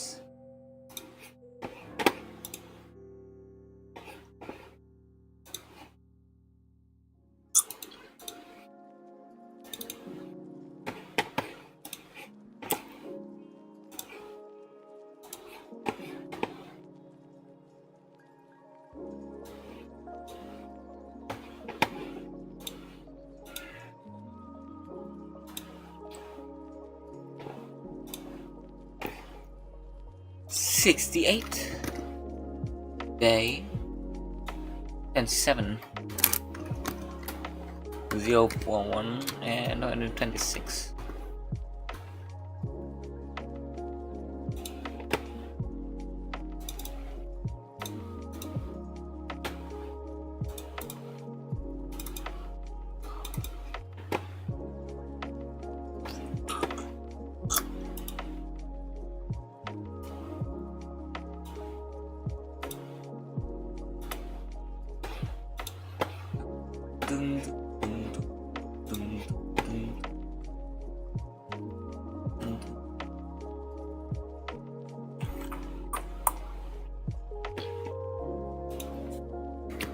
Notify, looks like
Alright, I think we're done. We're done with the part, we're done with showcase, we're done with thumbnail, we're done posting the video, we're done posting the video with the thumbnail, and then we done the announcement. Yes, everything. Two announcement. Wait, actually, two announcement.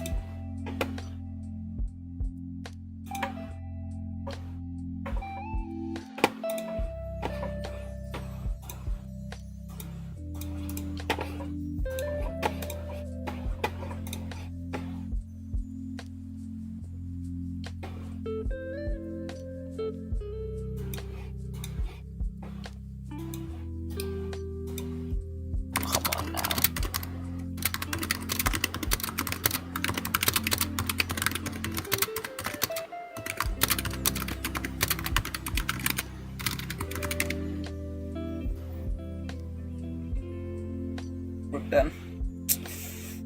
Alright, now what are we gonna do today? I have no idea. So let's learn some colors. I want to kill myself. Jesus Christ. God, why? God, why? Why? God damn, why? Alright. Let's turn poses on. And don't look at my Pinterest.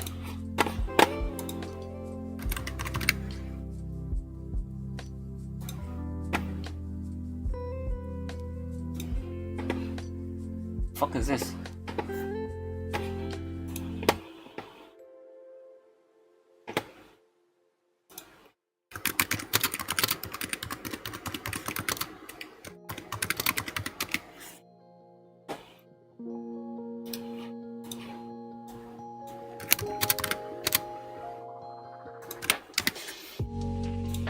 Alright, why aren't they able to speak English?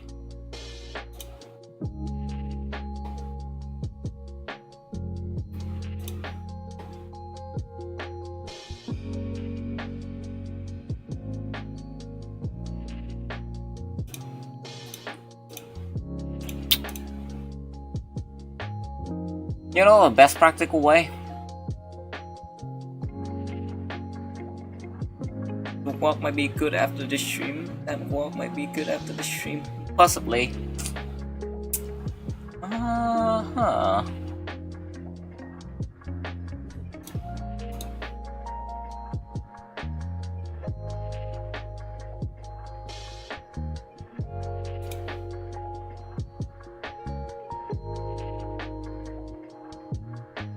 Sure, let's use this.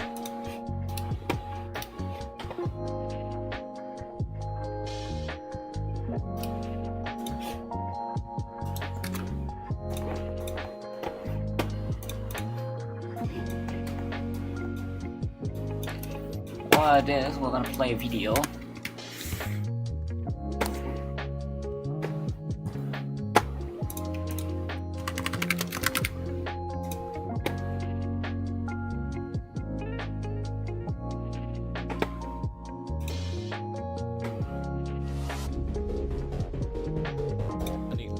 You need to know color theory, and I also get asked a lot of questions about color theory and things to do with colors a lot, so I thought I might as well make a video for you. So I'm going to start with hue. This is pretty straightforward and it's pretty easy to understand. Hue is essentially what color the color is. So if I draw a little graph here, I'm going to draw red in the middle, we'll draw orange, yellow, we'll draw purple next to the red, and then pink. You can see this color is basically changing. And yeah, pink should be next to red, but let's ignore that. So essentially hue is just what color it is. So if we have a color red here and we duplicate this and we change it, we've just shifted the hue from a red to an orange. And then we've shifted the hue to the orange to a yellow, and then we've shifted the hue from a yellow to a green, and so on. It's basically just what color you have selected. There's not much more to it. The next is saturation. So this is a word you're probably going to see a lot if you work with Photoshop or any sort of digital program, and you'll probably hear it a lot too in the art world. this is essentially the intensity of the color. This doesn't change how light or dark the color is. It doesn't change what the color is. It just changes how intense that actual color is. So like you can see on my screen, I've got a bunch of dots.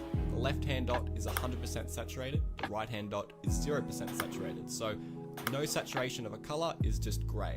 And this applies for any color. So you can see as I shift these colors around here, the left is always saturated, the right is always not saturated.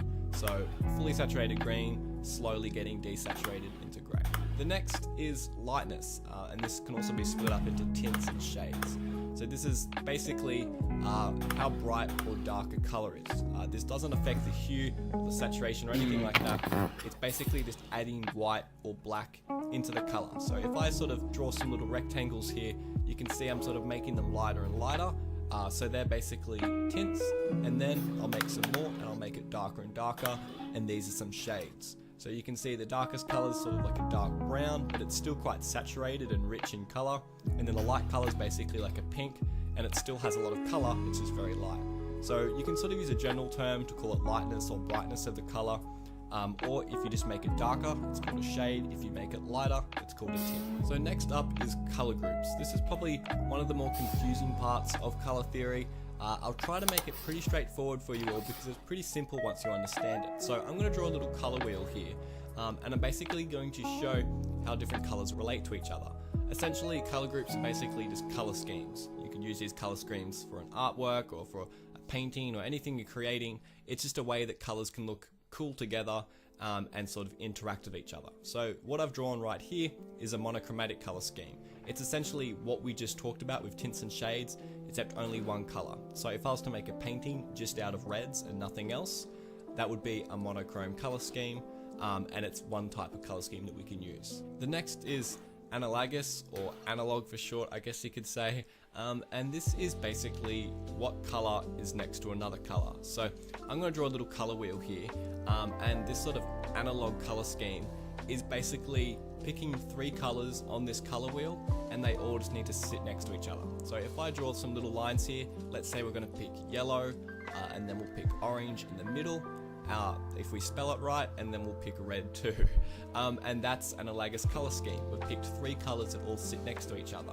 And this can apply for any colors. So if I just rotate this over here and spin it around, it can work for any colors. So I could pick a green, a yellow and an orange. I could pick a blue, a purple and a red.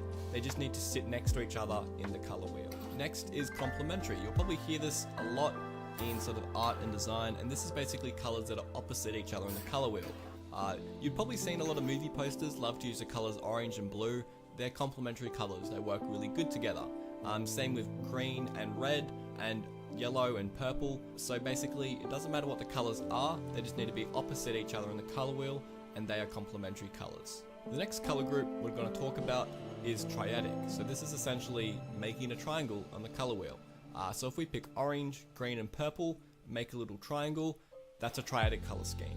They all sit at a triangle's point away from each other. So if you just made a perfect triangle anywhere in the color wheel, as long as they all sit evenly, that's a triadic color scheme. There's a lot more color schemes than these ones I've just listed here, though these are sort of the core fundamental color schemes or color groups. And to be completely honest, you don't always use all those other color groups. It's more or less theory. You do apply it in like when you're actually creating your artwork, though I can say as an artist who works in the field, I don't often actually refer to the color groups. And the next part, and one of the most important parts, is the meaning behind colors. So a lot of people don't actually understand that a lot of colors are picked for very specific reasons, and each color actually has a meaning behind it, and it gives off a certain emotion. Whether you like it or not, each color actually does have emotion and meaning behind it for anybody. It's not subjective. All of these colors do actually give off a bodily sort of emotion and an impact that we don't actually realize. So red is most commonly associated with passion and danger and fire and heat. That's why stop signs are red. Orange is often associated with energy and creativity. Yellow is sort of happiness, joyfulness, energy, being active. You'll see there's a lot of advertising, people using these colors as well. Black is sort of obvious. It's really associated with death and also power as well. Green, most commonly associated with nature, as well as healing and medicine. You see a lot of health symbols in games be green for this reason. Blue is also a calming color. You see a lot of hospitals painted blue for this reason. It's also associated with wisdom. Purple is often associated with wealth. Actually, the reason this is because the color purple, the actual dye, was a lot harder to create and make a few hundred years ago. So it was often only sort of worn by kings and queens and royals, so that's why it's sort of associated with that. And white is obviously known as sort of purity and peace, basically the opposite of black. We also have warm and cool colors. Green is somewhat of a neutral color, but let's just say it's cool. So obviously red, orange, yellow are all somewhat warm colors. Blue, purple and green are somewhat cool colors. And you can also make any color on the color wheel warm or cool. So I've duplicated the green here, so you can see the dot on the left of the green has a bit more yellow added to it, so it's a bit more warm. And then the dot to the right of the green dot has a bit more blue added to it, so it's a bit more of a turquoisey color, and that's more of a cool color. So if people refer to warm or cool colors, it's essentially how much yellow or how much blue has been added to a color. So yellow being warm, blue being cold. So next I have a little test for everybody watching. So I want you to go through this with me. So I'm going to draw 3 blue dots on my screen right now, and I'd like to basically get your idea of what's happened to these blue dots. So I've got 1, and I've got 2, and I've got 3. So on the first dot, I'm going to change something about this dot, and I want you to write in the comments what I've changed about that dot. The second dot, I'm going to change something about this dot as well. I want you to let me know, what did I change? What type of color, sort of meaning did I change? And the third dot, I'm actually going to create a color scheme. And I want you to tell me what color scheme or color group that third sort of grouping is. So write in the comments what 1, 2, and 3 are. I'd love to hear all of your feedback. So that's it. Those are the basics of color theory. Obviously there's a lot more to it, though I really do think once you know those core things, you really have a way better understanding of what color theory is and how to actually create artwork and work with colors. Once you know, I'm going to change something about this dot, and I want you to write in the comments what I've changed about that dot.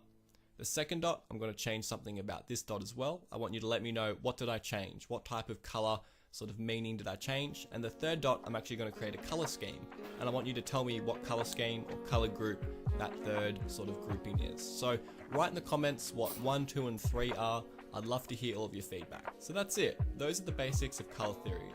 Obviously there's a lot more to it, though I really do think once you know those core things, you really have a way better understanding of what color theory is and how to actually create artwork and work green and red and yellow and purple color in the color wheel. Now, you've probably seen a lot of movie posters love to use the colors orange and blue. They're complementary colors, they work really good. So next, I have a little test for everybody watching. So I want you to go through this with me. So I'm going to draw 3 blue dots on my screen right now, and I'd like to basically get your idea of what's happened to these blue dots. So I've got 1, and I've got 2, and I've got 3. So on the first dot, I'm going to change something about this dot, and I want you to write in the comments what I've changed about that dot. The second dot, I'm going to change something about this dot as well. I want you to let me know, what did I change? What type of color, sort of. Ever felt confused by colors? So let's start with this simple question. What is a color anyway? Okay, so we're not going to start talking about the electromagnetic spectrum. Let's talk about how we, as artists, think about color. Fun? Is this what you call fun? I don't think it's fun at all. There are so many colors. How are we supposed to keep track of them all? How are we supposed to know which ones to use? So before we can start talking about colors, let's figure out a way to organize them so we can actually start taking a closer look at them. You may have heard about RGB or CMYK or other color mixing models, which are neat and cool, but today I'm going to go over a different way of approaching color that I think is really useful for digital artists. This part might get just a little technical, but trust me, it's important to understand this stuff so we can properly think about color in our work. There are a couple of important properties that are very useful to us as digital artists. The hue of a color is the actual identity of the color, where it is on the color wheel, if it's red, blue, or some other color. If I asked you what color this was, probably green. How about this one? Also green. The value of a color is its lightness or darkness. Now we want to talk about the colorfulness of a color. Two concepts related to that are saturation and chroma. Saturation is a generic term for how intense a color is, and confusingly enough is sometimes defined slightly differently in different color spaces. But in short, the saturation of a color is its purity. A color can be really dark but still very saturated if it doesn't have other colors mixed in. A related but different concept to saturation is chroma. Chroma is how strong a color is, how much pow it has. The further away it is from a gray of the same value, the higher its chroma. A high chroma color will always be saturated, but a saturated color may not have high chroma. If we look at the color picker here, the colors with maximum saturation are along the right end of the square, whereas the color with maximum chroma is always at the top right of the square. And here's the interesting thing about chroma. Each hue has a maximum chroma at different values. For example, yellow has a high chroma at high values, red has a high chroma at medium values, and blue has a high chroma at low values. You will never be able to have a high chroma yellow at darker values, and likewise, you can't have a high chroma blue at lighter values. You can test this yourself. Try painting over gray values with a color layer. This is important to keep in mind because controlling your values while you paint is incredibly important. Here's an example where I kinda messed up on that. Thanks to Fua for pointing this out.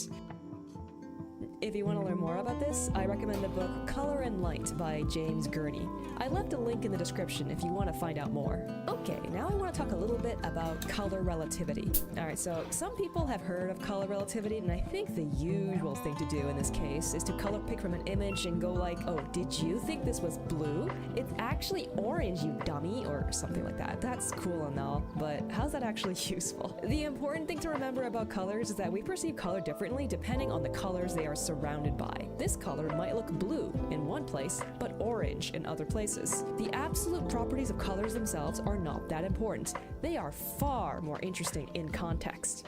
That's why thinking of colors in terms of color temperature is generally more useful, since all colors are relative anyway. If you cut the color wheel in half, you can roughly separate them into warm and cool colors, though there's some discussion about exactly where the wheel should be cut. Warm colors are the ones closer to red. They tend to make you think of heat or warmth, hence the name, whereas cool colors are the opposite, the ones closer to blue. This is important vocabulary to have because oftentimes while artists are painting, they need to make a color that appears warmer or appears cooler, and simply using either red or blue in your painting, respectively, isn't always the way you can do that.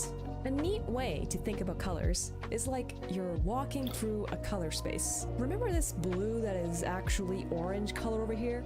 Sure, it's orange, but compared to the colors around it, it has walked towards blue in the color space. Let me show you what I mean by walking from yellow to blue. Since they are opposite each other on the color wheel, or complementary colors, we can walk through the center of the color wheel, and you'll notice that the center of this color wheel is gray.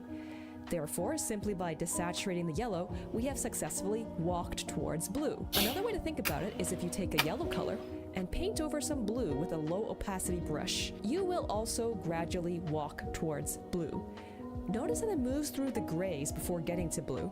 However, if you just wanted to walk to red from yellow, the shortest path is around the edge, so we never see those desaturated colors. There's a ton more you could go into, but if you want to learn more, you can check out some stuff from Devin Corwin, who has a ton of free and paid resources on color. So I've talked a whole bunch about the theory, but now it's time to actually apply it. You can't learn without practicing, after all.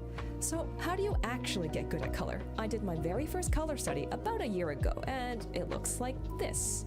For this exercise, I used a hard brush and simply tried to copy the colors of the reference as closely as I could without using the eyedropper tool. I guess it's not so bad, but it doesn't quite look as readable as the reference photos. And if we make the images grayscale, you can see that I wasn't quite able to group my values properly. The reflected light is a little bit too bright. I struggled a lot on this.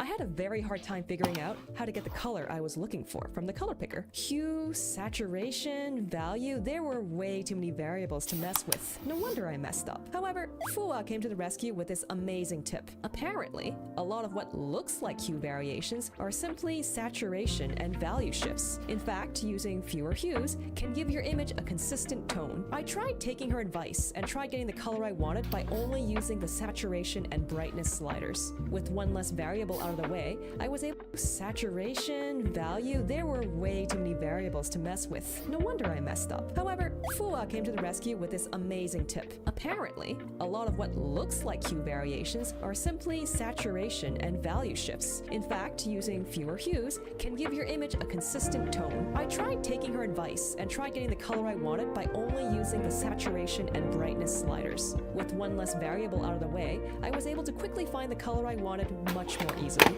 So I was able to complete these studies in overcast light shifts. In fact, using fewer hues can give your image a consistent tone. I tried taking her advice and tried getting the color I wanted by only using the saturation and brightness sliders. With one less variable out of the way, I was able to quickly find the color I variable out of saturation and brightness sliders. With one less variable out of the way, I was able to quickly find the color I wanted much more easily. So I was able to complete these studies in overcast light and direct sunlight without too much trouble. However, it was at this point that I encountered this. An image set at sunset, or sunrise, I'm not sure which. It looked like the image was mostly orange, so I tried to stick to a mostly orange hue. Trying to figure out what color the clouds were was very challenging on this. I was particularly displeased when I realized what color the clouds? Brown. What could possibly go wrong with brown clouds? I also struggled a lot when trying to paint the light on the water. I tried to avoid using too many hue shifts, but I think I was forced to use some yellow here to get some higher chroma colors. I swear, color is some kind of crazy ancient black magic. I was also unable to capture the light shining through the palm leaves by simply shifting the saturation. So clearly I was supposed to shift hues sometimes, but when? This was all very confusing. So once again, I turned to my art senpais for help. And fortunately, I did not have to wait too long for Ian to come to the rescue. He explained the reasons that hue shifts actually occur in reality, whether it be the local color changing or maybe different colored light sources. He said that it was important to understand how light, the further away it is of a color. Two concepts related to that are saturation. Trust me, it's important to understand this stuff so we can properly think about color in our work. There are a couple of important properties that are very useful to us as digital artists. The hue of a color is the actual identity of the color, where it is on the color wheel, if it's red, blue, or some other color. If I asked you what color this was, probably green. How about this one? Also green. The value of a color is its lightness or darkness. I was supposed to shift hues sometime. I think I was forced to use some yellow here to get some high. I was particularly displeased when I realized what color the clouds? Brown. What could possibly go wrong with brown clouds? I also struggled a lot when trying to paint the light on the water. I tried to avoid using too many hue shifts, but I think I was forced to use some yellow here to get some higher chroma colors. I swear, color is some kind of crazy ancient black magic. I was also unable to capture the light shining through the palm leaves by simply shifting the saturation. So clearly I was supposed to shift hues sometimes, but when? This was all very confusing. So once again, I turned to my art senpais for help. And fortunately, I did not have to wait too long for Ian to come to the rescue. He explained the reasons that hue shifts actually occur in reality, whether it be the local color changing or maybe different colored light sources. He said that it was important to understand how light and materials interact so you can observe and break down your reference and exaggerate those color relationships as necessary. He also encouraged me to paint from life because in photographs, those decisions on value relationships have already been made. Julia also offered some advice and explained how I could keep in mind the major ideas I wanted to emphasize and key my colors to those ideas. For example, capturing the feeling of the warm light on the sea would be different than trying to capture the cool tones in the sand. Or I could even use vibe words like nostalgic or sad to affect how I wanted to use my colors. She showed me examples of how even paintings or photos of the same subject could feel different, depending on the colors we chose to use. She did a quick paint over on my drawing and made the background a little cooler to bring out the warmth of the hammock in the foreground. There was also one more reason I might have been struggling with this painting, and it's because the reference was AI. I can't believe I didn't notice. Where is this cool shadow even coming from? Yes, the AI fucking. Yes, the. Struggling so much with the color. This isn't even real. Yes, the fucking struggle. Yes, the fucking AI art. Was AI. I can't believe I didn't notice. Where is this cool shadow even coming from? Look at this tree, just growing out of nowhere. Maybe that's why I was struggling so much with the color. This isn't even real. I just grabbed an image off Google that looked pretty and didn't look too hard, but turns out it was from Adobe stock. And some people might remember a certain dragon that came from Adobe stock that got a certain tablet company in trouble. Now that I spent some time practicing, it's time to try to use it in my own work. You might have noticed that I put my favorite Pokemon, Clodsire, in each one of my color studies, and this painting was going to be no different. If I was going to do art study, I was going to make sure that I found some way to enjoy it. I still used a reference here, but I decided I was going to try to make more deliberate color choices. For instance, I thought making all the colors warmer would make the burger look more delicious. I was also particularly careful to keep the lettuce looking very saturated so that it looked like the light was passing through the leaves.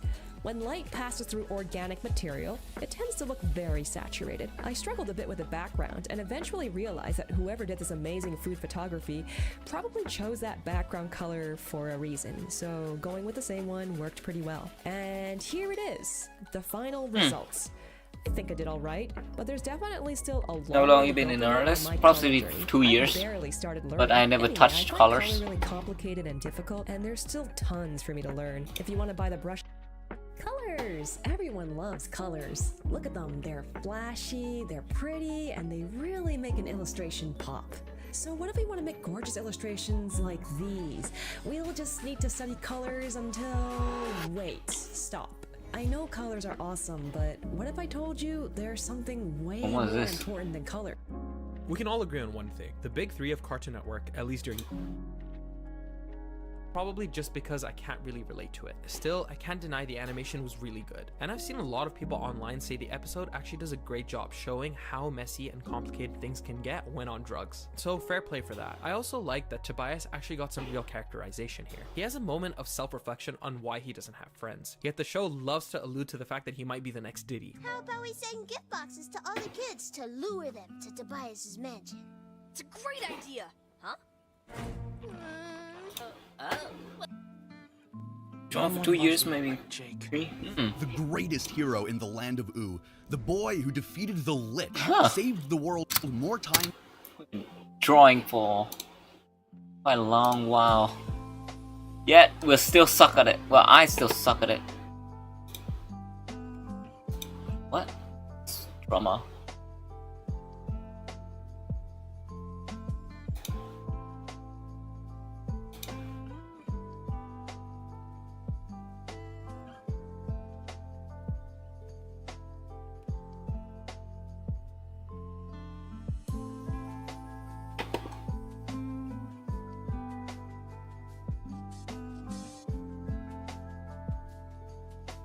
Oh wow.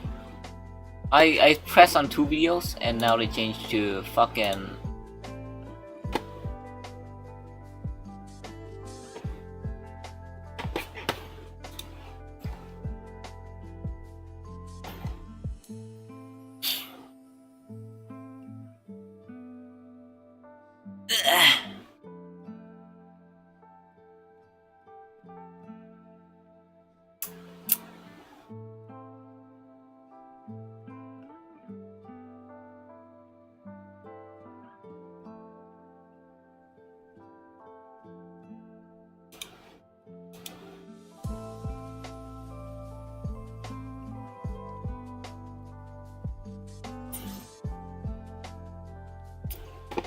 Alright. Let's get this done. Let's get this done. Let's grab some references on the server because I think I've seen a lot of references here.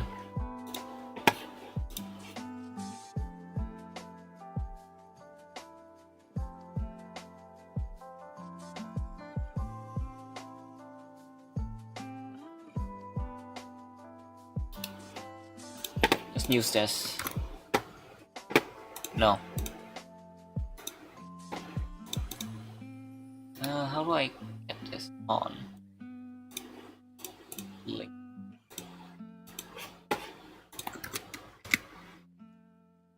Yep.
Hello. Hello, Nation. Welcome to stream. Hope you're having a nice day.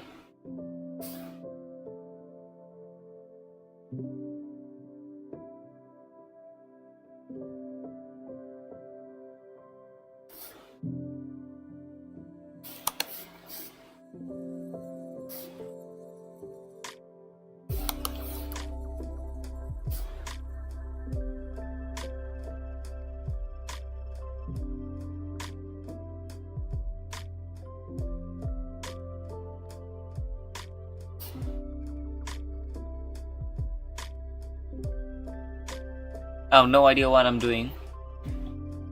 I'm just trying my best.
I think I'll go out for lunch later. Alone.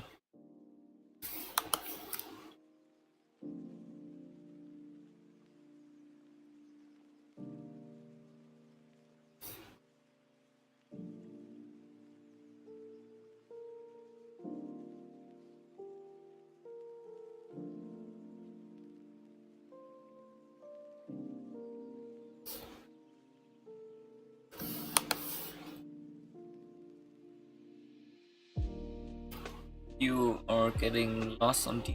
Try squinting your eyes. You're getting lost. You're right.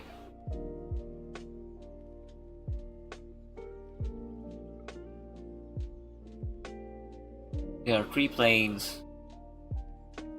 Alright.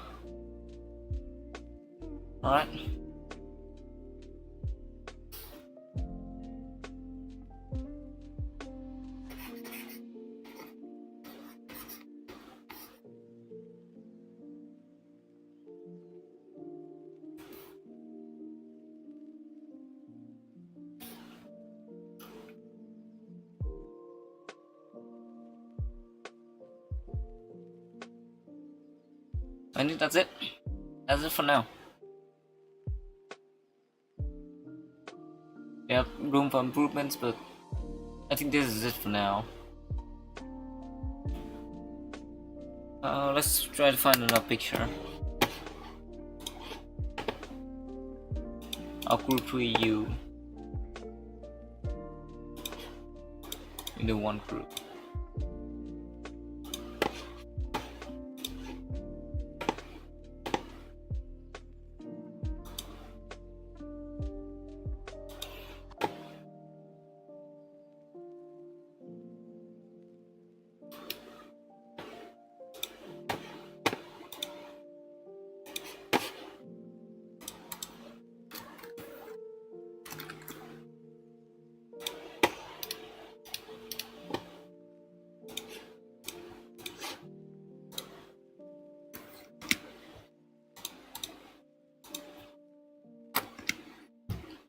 You can go map crunch.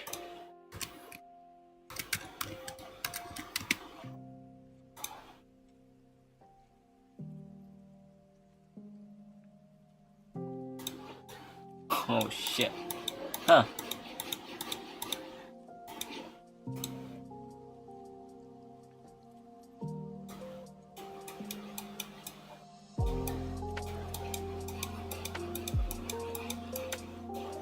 Oh.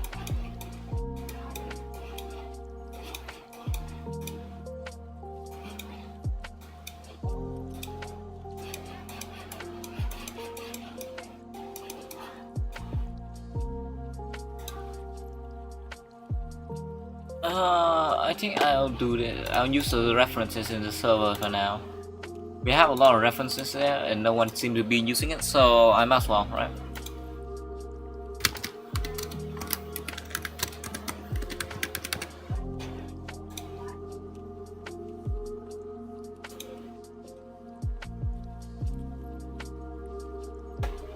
I hate Twitter.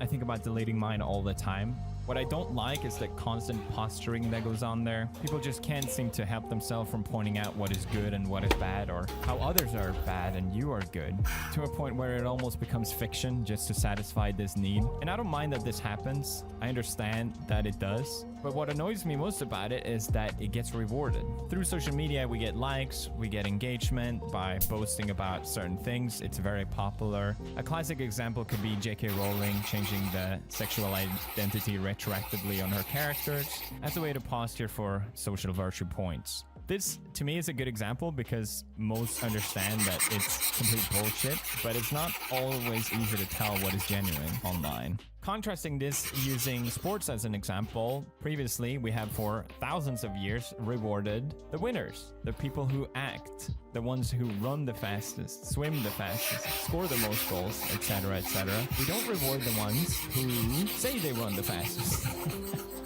But thanks to social media, this is someone become backwards. You get rewarded for saying things that make you seem virtuous rather than acting on it. Obviously, this is not nearly to the same extent, but it explains why the site has become such a cesspool of opinion and how more often than not, the people who boast about being virtuous often reveals to be hiding the fact that through action, they are not. I feel like there's so many YouTubers I could call out. But what is virtue then, and what makes someone actually virtuous? Well, luckily this was answered by ancient Greek philosopher Aristotle. According to Aristotle, the path that leads to virtue is also the path that leads to happiness or a happy life. I find it kind of humorous with the never-ending self-help books that exist that still tries to answer this question today, when it was answered over 2,000 years ago by the ancient Greek word eudaimonia. What does this mean? Keep watching. We'll explore. Please watch. First, I just want to say, I think it's so fucking cool. The more I study ancient Greek philosophy, the more I'm just amazed by it. First, we had Socrates, one of the arguably greatest philosophers of all time, who taught, using that word loosely, by the way, Plato, my favorite philosopher, or an amazing writer. And maybe I'll do it someday his famous school, when I'm good enough. Which Aristotle then enrolled in, and Aristotle has been described as the great, the one philosopher.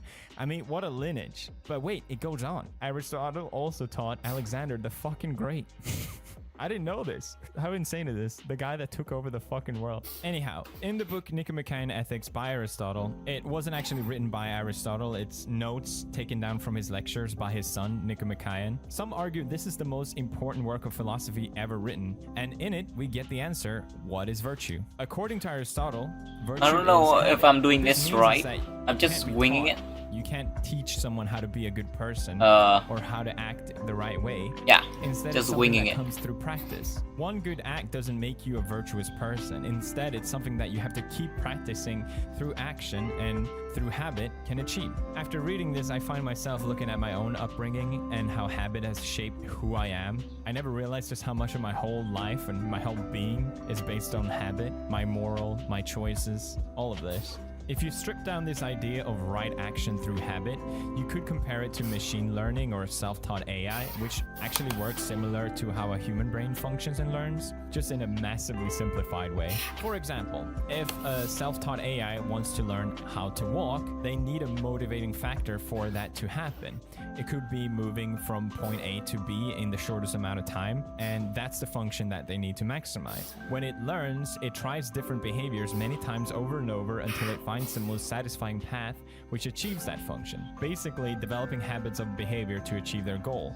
So then, looking at us humans, what is our motivating function? What is it that drives us every day to get out From of back bed? to front. And the answer, according to Aristotle, is happiness. Happiness is the root function for all our actions. If you make an example out of this, you could say, what if you won $100,000? What would you do with that amount? If you say you want to buy something materialistic like a car, you can then ask again, well, why do you want a car? You may answer, oh, to get from point A to point B. Well, why do you want to go from point A to point B? You may answer to achieve a certain goal. And why do you want to achieve a certain goal? Well, achieving goals makes you happy. Similarly, if you said, well, I want to save my money because I hope in the future that it will make you happy. So then, if happiness is our function, then why aren't we all happy? Why is it so difficult? Well, it's complicated and difficult to achieve. Since virtue is achieved through action and habit helps us guide us through those actions, Aristotle points out that there's an excess and deficiency to each of our actions. He describes this with a couple different examples, which I think is kind of funny because his goal is to describe what makes someone virtuous, but when I read it, it just made me think of how many ways you can fail as a human. If you're too scared of something, then you're a coward. But if you're too fearless, then you're overconfident. Aristotle put a lot of emphasis on communication. If you get offended by humor too much, then that makes you boring. If you make too many jokes, then you are seen as unserious. If you're too sad, you're depressed. If you are not sad enough, you might seem cold or unbothered about certain things. He lists out many of these examples on how to fail as a human, but he points out that between each of these examples, there lies the golden mean. No, not the golden meme, the golden mean. It's here that the virtuous person acts each time, and through habit only can you find this mean in each situation you find yourself in. But he also puts emphasis on the capacity of each person. Some of us can only act within a certain frame based on who we are. For example, say you see a fire in a building happen and you run in to save someone, which is seen as brave and virtuous. But if you're not strong enough to act on this, you could get trapped in the house along with the person and then causing more harm. You should therefore understand your capacity to act and then instead call the fire department as a way to help. And through that way you act virtuous within your own capacity. This leads us back to the word eudaimonia, which technically translates to happiness, and it's a state of well-being that you achieve by finding the golden mean through right action and through habit. But what the word really means isn't happiness, it's more human flourishing. For many of us, there exists a gap between what we perceive ourselves being capable of and what we have actually achieved. And this gap creates anxiety for us. For some, there might even be the opposite situation where you are able to achieve more, but you just don't recognize it yourself. Eudaimonia isn't therefore being happy all the time, that would just be another extreme to the mean, but rather is acting virtuous because you enjoy being virtuous, and it's realizing your potential and acting upon it. That is the key to happiness. That is the key to eudaimonia.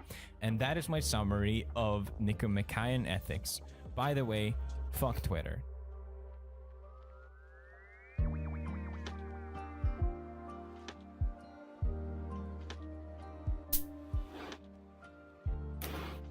Oh wow, this is like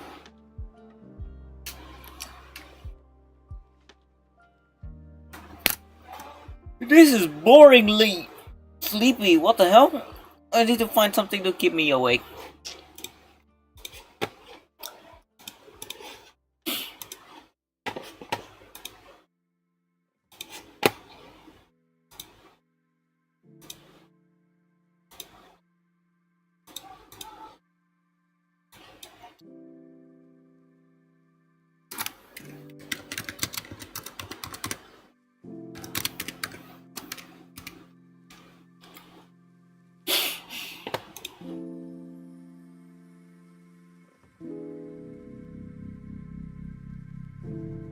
It's the anticipation, you know.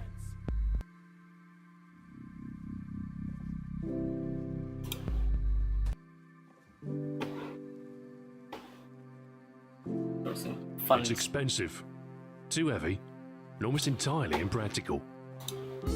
I haven't finished this. Isn't a very good handgun, but nonetheless, it is remarkably popular. It features in hundreds of movies, television shows, and video games. So how did such an unwieldy weapon become so iconic? Why is the Deagle a trademark of many first-person shooters? And is bigger always better? The Desert Eagle was designed as a semi-automatic rival to large-frame, high-caliber revolvers. A gas-operated pistol able to feed from interchangeable magazines and with superior capacity to a typical 6-round cylinder. I don't know if I can even draw a human, that's a problem. In 1979, an American co, Magnum Research Incorporated, with the first finished pistols produced in 1982 by Israeli weapons manufacturer IMI. The latest iteration, the Mark 19, emerged in 1995, and like some kind of fashion accessory, even comes with a number of choices as far as finish is concerned. Amongst them, the most demure is plain black. Others include 3 chromed options of various lusters, nickel, either satin or bright, and gold, both 24 karat and in a more durable titanium variant. And if either gold finish isn't suitably ostentatious, then there's always the tiger stripes. There are also more practical options, such as the choice of either a 6-inch or 10-inch barrel, and your caliber preference, either 357 Magnum, 44 Magnum, or 50 Action Express. The latter cartridge was designed specifically for high-caliber semi-automatic pistols, and indeed the Desert Eagle was the first handgun chambered for it. A performance jump from the already mighty it's fun to try something you want. And right on the I know, it's just hard, man. It's hard, it's hard. Chambering set the pistol above most other Magnum options, which in turn has led to it finding popularity in action films since the 1980s, supplanting Dirty Harry's 44 Magnum as the most powerful handgun in the world. For almost as long as video games have existed, they have been influenced by cinema. While the firearms in early games were often made generic through lack of resolution, as the number of polygons possible to push on screen grew, weapons were able to be rendered in even greater detail, giving rise to games with realistically rendered arsenals. However, due to concerns over the use of trademarks, the real Steel Desert Eagle's name hasn't always matched its in-game appellation. Sometimes it's known by generic terms that allude to its higher caliber, the Magnum pistol, heavy handgun, or 50 AE, offering a clue as to the handgun's power. Sometimes the name is a mite more imaginative, and while the Silver Talon in Soldier of Fortune, Desert Ranger in Tomb Raider, or Counter-Strike's Nighthawk 50 cal might not be instantly recognizable by name, the imposing silhouette of the Deagle is unmistakable. Counter-Strike in 1999 was one of the earliest realistic depictions of the gun. Let's try something The to game was find originally a model interest. Half-Life and eventually graduated to a full retail release. The weapon's digital rendition mirrors the real Steel's power. While magazine capacity was limited, its high damage and one-shot headshot potential more than made up for any shortcoming. The game graciously overlooks the weapon's impracticality for combat use, with the weapon eventually becoming a fast favourite for use in tandem with a primary weapon. The powerful pistol returned in Counter-Strike Source, and once again more recently in Global Offensive, each time filling a similar high-powered backup role. Stylish, powerful, and capable of skillful headshot kills, the Counter-Strike depiction is a definitive one, with the game enjoying huge popularity over its lifespan, particularly in a world before Call of Duty Modern Warfare. In the opening scenes of COD 4, the Desert Eagle is very prominent. As a deposed president, you're bundled into a car, given a non-too-gentle butt stroke, frog-marched to a pillory, and then, after some posturing, shot in the head by the golden high-caliber pistol.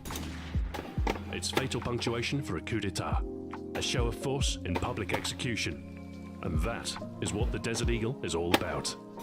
Exhibition, a vulgar display of power. It's a compelling moment, and the Desert Eagle is the totem of such potential, setting the story in motion in an explosive fashion. Alright, see It's you not on until mission. the very Have a end nice of the day. campaign It was nice that having you pistol here, though. makes a return. This time as a grim portent of doom, executing a squad mate and moving towards your position with similar intent, only diverted by a timely distraction and some quick thinking by Price. Alright. The later installments weren't afraid to see the Desert Eagle's reprise in its pivotal role. Modern Warfare 2 sees the pistol crop up in a few instances, notably in the hands of Brazilian arms dealer Rojas' assistant in the first of the favela missions. Modern Warfare 3 sees even more liberal use of the high caliber option. Protagonist Yuri uses it as his default sidearm, and you find yourself staring down its barrel in one pivotal scene with Price. The iconic weapon reappears at the climax of Modern Warfare 3's campaign too, with Makarov mirroring the down-the-barrel viewpoint with Price, and then subsequently executing poor Yuri after his heroic intervention. It seems like every do-or-die moment in the Modern Warfare series simply must include the weapon. But I suppose if you're going to threaten the player with a gun to the face, there are few weapons with as imposing a profile as a 50 caliber Desert Eagle. Between its depiction in cinema and video games, the Desert Eagle has established quite a reputation. And when it comes to imposing presence and high caliber action, there are few handheld weapons that can compare. Its one-upmanship in power and capacity over Magnum revolvers, and a commanding on-screen presence, have cemented its place in popular culture. Its cinematic influence bled into video games, where its virtual representation reflects the real steel weapon and the lust for power of those who wield it. Unrestrained exhibition, terrifying potency. And who cares about practicality when you've got a golden gun that shoots giant bullets?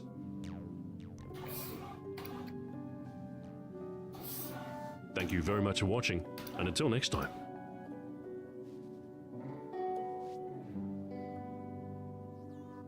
Oh.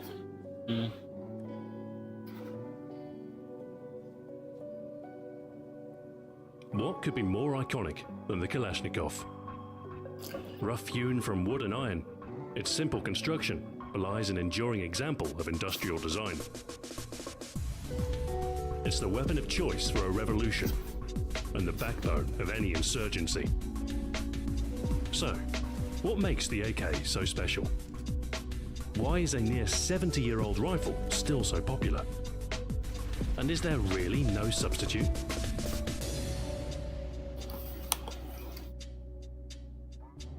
The legendary rifle's story starts in Soviet Russia, in the embers of World War II. This was an era of rapid technological progress amidst valiant acts, and the Soviet Union loved a hero. Mikhail Kalashnikov was a tanker in the Red Army, wounded in action in 1941. During his recuperation, he learned of his comrades' woes with their issued rifles, and resolved to tackle them with a soldier-focused approach to small arms design, with innate usability born from simplicity and reliable function. His early designs caught the eye of officials, and Kalashnikov found himself part of a small arms development group for the Red Army. The Soviets were not shy to take influence from what other forces were fielding, and between captured Nazi weapons, Allied supplies, and a long line of Russian prototypes, the AK-47 began to take shape. The German Sturmgewehr 44 was a major influence. With similar form factor, it proved the viability of a mid-power cartridge and provided the gas system for Kalashnikov's design. The earlier RPD would also lend its intermediate cartridge to the AK-47, the 7.62 by 39mm round, also known as the M43. Its slightly tapered casing is responsible for giving the AK-47 its distinctive curved magazine. In demonstrations, the 1947 prototype outperformed any rival and was readily adopted by the Russians, although initial manufacturing issues did slow down deployment. These issues were remedied by 1959, when a modernized version was introduced, known as the AKM. It replaced the milled receiver with a stamped metal one, both lighter and easier to produce, and was also equipped with a muzzle brake to improve the accuracy of automatic fire. There were a large number of variants of this basic design, from the AKS with a folding stock, to a large number of foreign-produced AK pattern rifles, such as the Chinese Type 56, Hungarian AMD 65, or the Finnish RK62. The smaller caliber AK-74 emerged in 1974, firing the lighter but higher velocity 5.45 by 39mm round. With greater wounding potential versus the older round, the AK-74 would supplement and eventually replace the AKM in service. Pair these variants with such a broad service history, and you have a recipe for a very popular weapon indeed. There have been more Kalashnikov pattern rifles made than all other assault rifles combined. In fact, of all the small arms that exist, 1 in 5 is an AK. It's utterly ubiquitous, found in every corner of the globe, and such is its influence, it even adorns the flag of Mozambique. No surprise then that the AK-47 is as popular in video games as it is in real life, with perhaps as many digital renditions as those stamped from steel. It's so well known that most instances, regardless of variant, are labelled as the AK-47 without fear of license rights. Only the most cautious opt to use SADS appellations, such as GoldenEye's KF-7 Soviet, or the CV-47 in earlier Counter-Strike games. These virtual depictions reflect the rifle's design in a variety of ways, but there's no mistaking the familiar characteristics of the AK.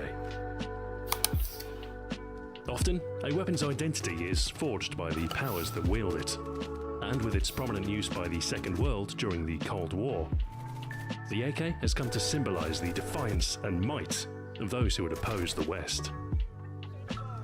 It's the foil to the American M16, and the weapon of choice for any opposing force. And for that reason, it's often the default option for the bad guys in games that mirror any recent conflict. In some cases, like in Counter-Strike, the AK is only available to the terrorist forces. And here it has prime placement, being the top-tier automatic weapon on offer, alongside the counter-terrorists M4. Perhaps it's by its association with untrained militia fighters, or just affinity by design. But long bursts of automatic fire, spray and pray, seems like a natural fit for the AK. It has perfectly good accuracy, and is more than capable of hitting targets within its effective range. But somehow, the AK doesn't feel like a marksman's rifle. Luckily, the weapon is quite suited to sustain fire, and this is normally reflected within its depiction. The AK's rate of fire is fairly moderate, and while recoil is present, it's still possible to rest the weapon onto a close-range target. It's not particularly elegant, nor great for ammo conservation, but you've got 30 chances to hit something, even if it's not what you were aiming at. Of course, it's not just enough to be capable of automatic fire. A weapon must also be able to dole out magazine after magazine without stoppage or fuss. Luckily, the AK's reliability is legendary. With loose tolerances and as simple a mechanism as possible, there's not too much that can go wrong, and even less that can't be put right. This is one trait that doesn't transfer well to video games. Malfunctions are seldom shown, as firearm maintenance isn't a particularly exciting endeavour, and experiencing a feed failure mid-firefight would only prove frustrating. Some games do reflect these factors, however, perhaps most notably Far Cry 2, with scavenged weapons proving much less reliable than those bought brand new. Weapon condition is also a factor in some RPGs, such as in Fallout 3, but a poorly kept weapon suffers only in the damage stakes rather than with any interruption. It's its reliability and simplicity that gives the weapon much of its charm. Other weapons might be more high-tech, but that does you no good if it chokes in dusty environments. It seems almost sacrilegious to tamper with the purity of the AK. Strapping anything superfluous to the weapon is an insult to the design principles of Kalashnikov. Some games do let you customize your AK-47 with a variety of attachments.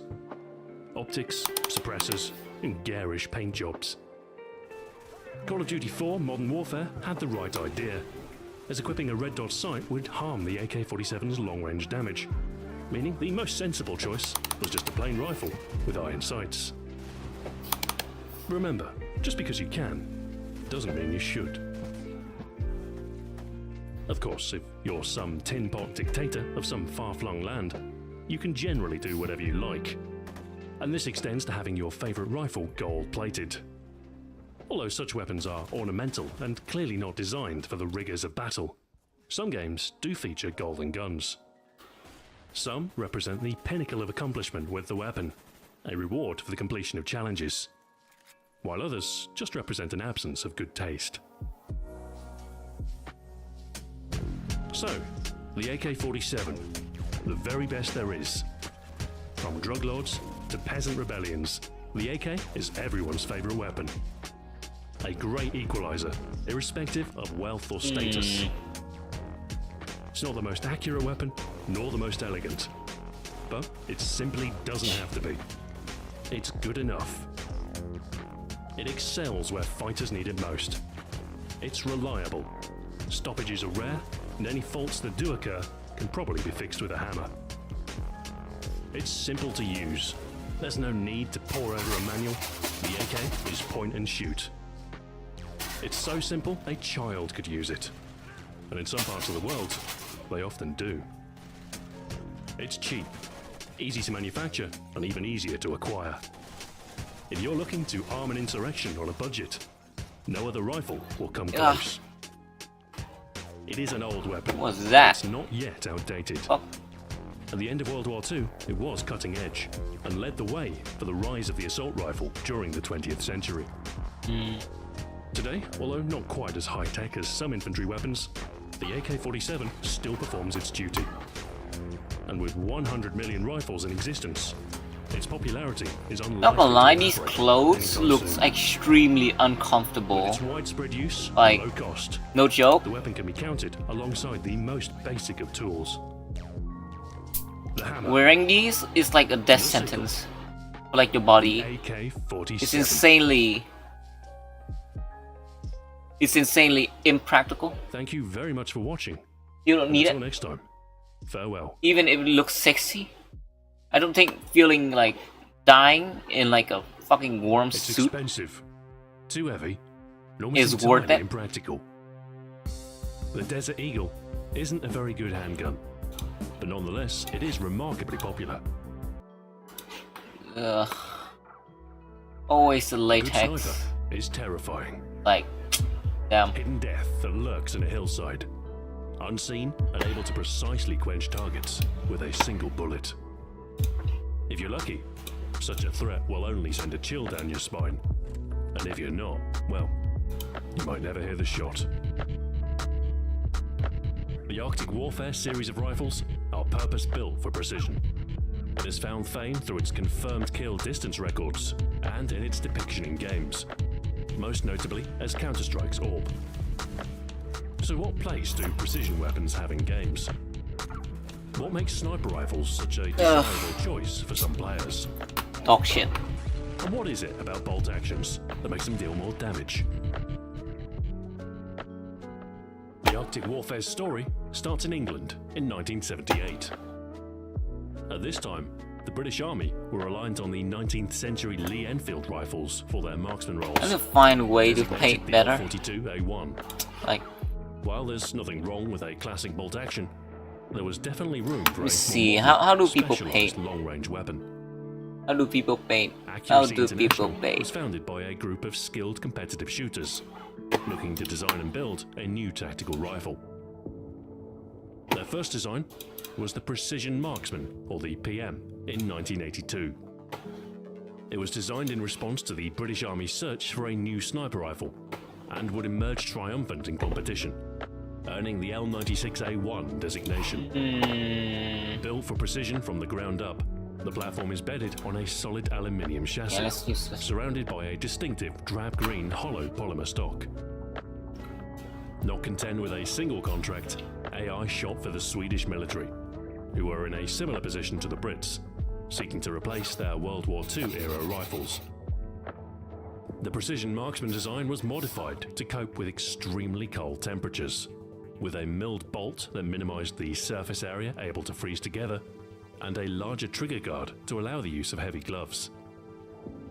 These changes gave the updated rifle a new name: the Arctic Warfare.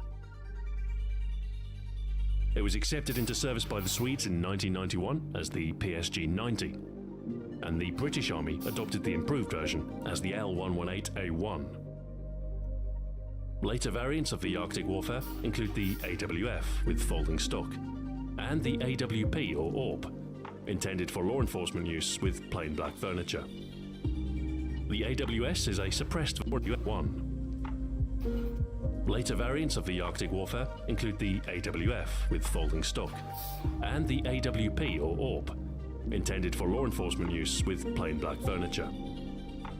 The AWS is a suppressed version with an integral suppressor, and similar is the AW Covert, which comes with a shortened barrel and folding stock.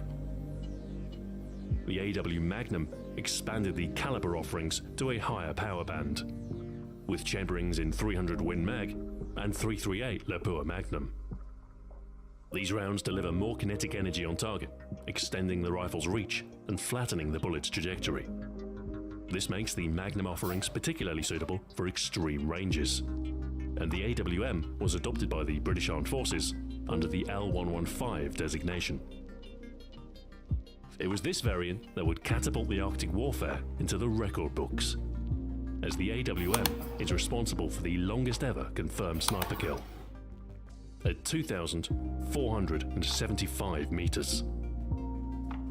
The shot took place in 2009 during the war in Afghanistan, fired by British sniper Craig Harrison, Corporal of Horse in the Blues and Royals Royal Horse Guards.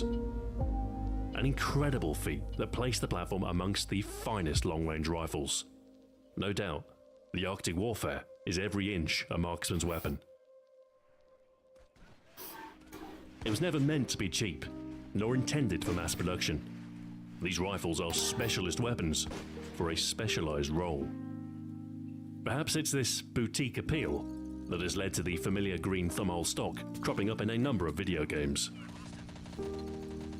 Such weapons have always had a tough transition into interactive entertainment. Truly realistic sniping is a test of patience and precision, engaging unseen and far from the fray. Games normally take some liberties for the sake of balance, and so virtual sniping usually takes place at closer ranges and at a faster pace than reality. Some titles do pride themselves on wide open maps, the Battlefield franchise for instance, but most FPS insist on cramming you and your rifle into a small arena surrounded by automatic weapons. They are still top of the tree when it comes to range damage and precision, so while you might not have a spotter at your side, you can still vex the opposition from across the map. There's a curious trait shared by all bolt-action weapons in games. They all seem to do more damage than their semi-automatic counterparts, even if they're of the same caliber. Counter-Strike's AWP is top dog in terms of damage, and is the only weapon to kill an opponent in a single hit at any distance, anywhere above the legs, armored or not.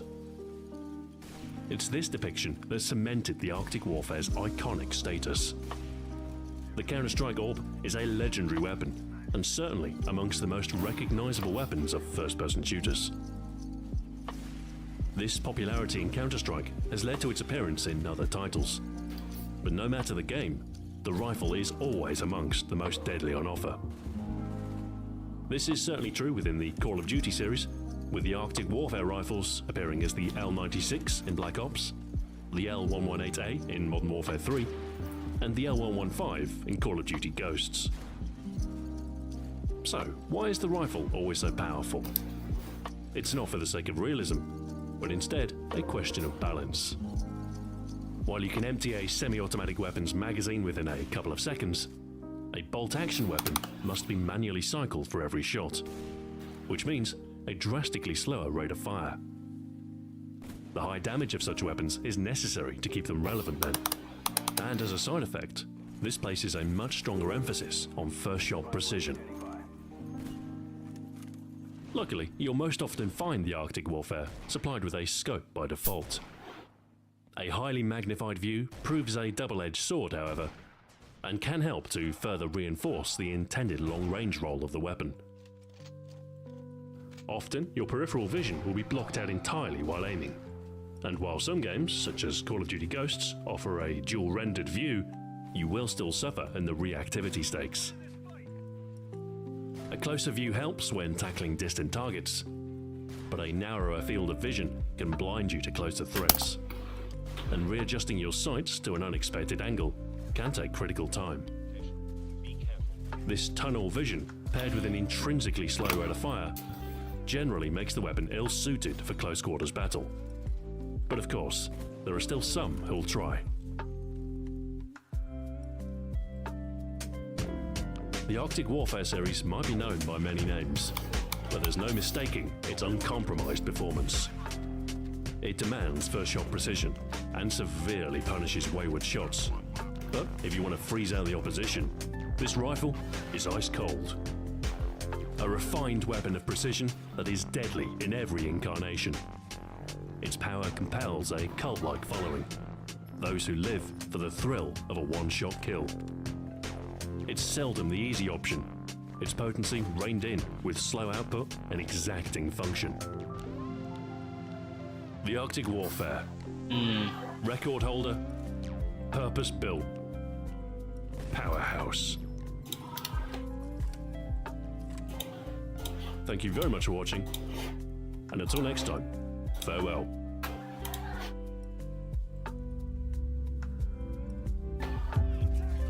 Pistols do not win wars, but they save the lives of the men who do. A handgun cannot match the accuracy or range of a rifle, but can prove a valuable substitute in the absence of one. The Beretta 92, also known as the M9, is a definitive 9mm pistol, both in service and on the silver screen. So how did an Italian pistol end up replacing an American classic? Why is it a staple weapon in action films?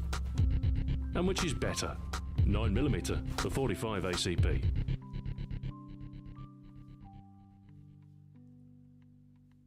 Founded in 1526, Italian Co. Beretta is the oldest active firearms manufacturer in the world. Gunsmith Maestro Bartolomeo Beretta made his name producing arquebus barrels for the Arsenal of Venice, and the company still exists today in a similar line of business. They were tasked with supplying the Italian army with weapons during both world wars, but perhaps their best-known product today is a semi-automatic pistol design, first devised in 1975. The Beretta 92 was a development of earlier Beretta pistols, such as the M1922 and M1951, with the latter lending much to the 92's exterior styling, and the German Walther P38 providing the locking system for the barrel. In the middle of the 20th century, most American police forces were reliant on classic revolvers, chambered in .38 Special or the more powerful .357 Magnum.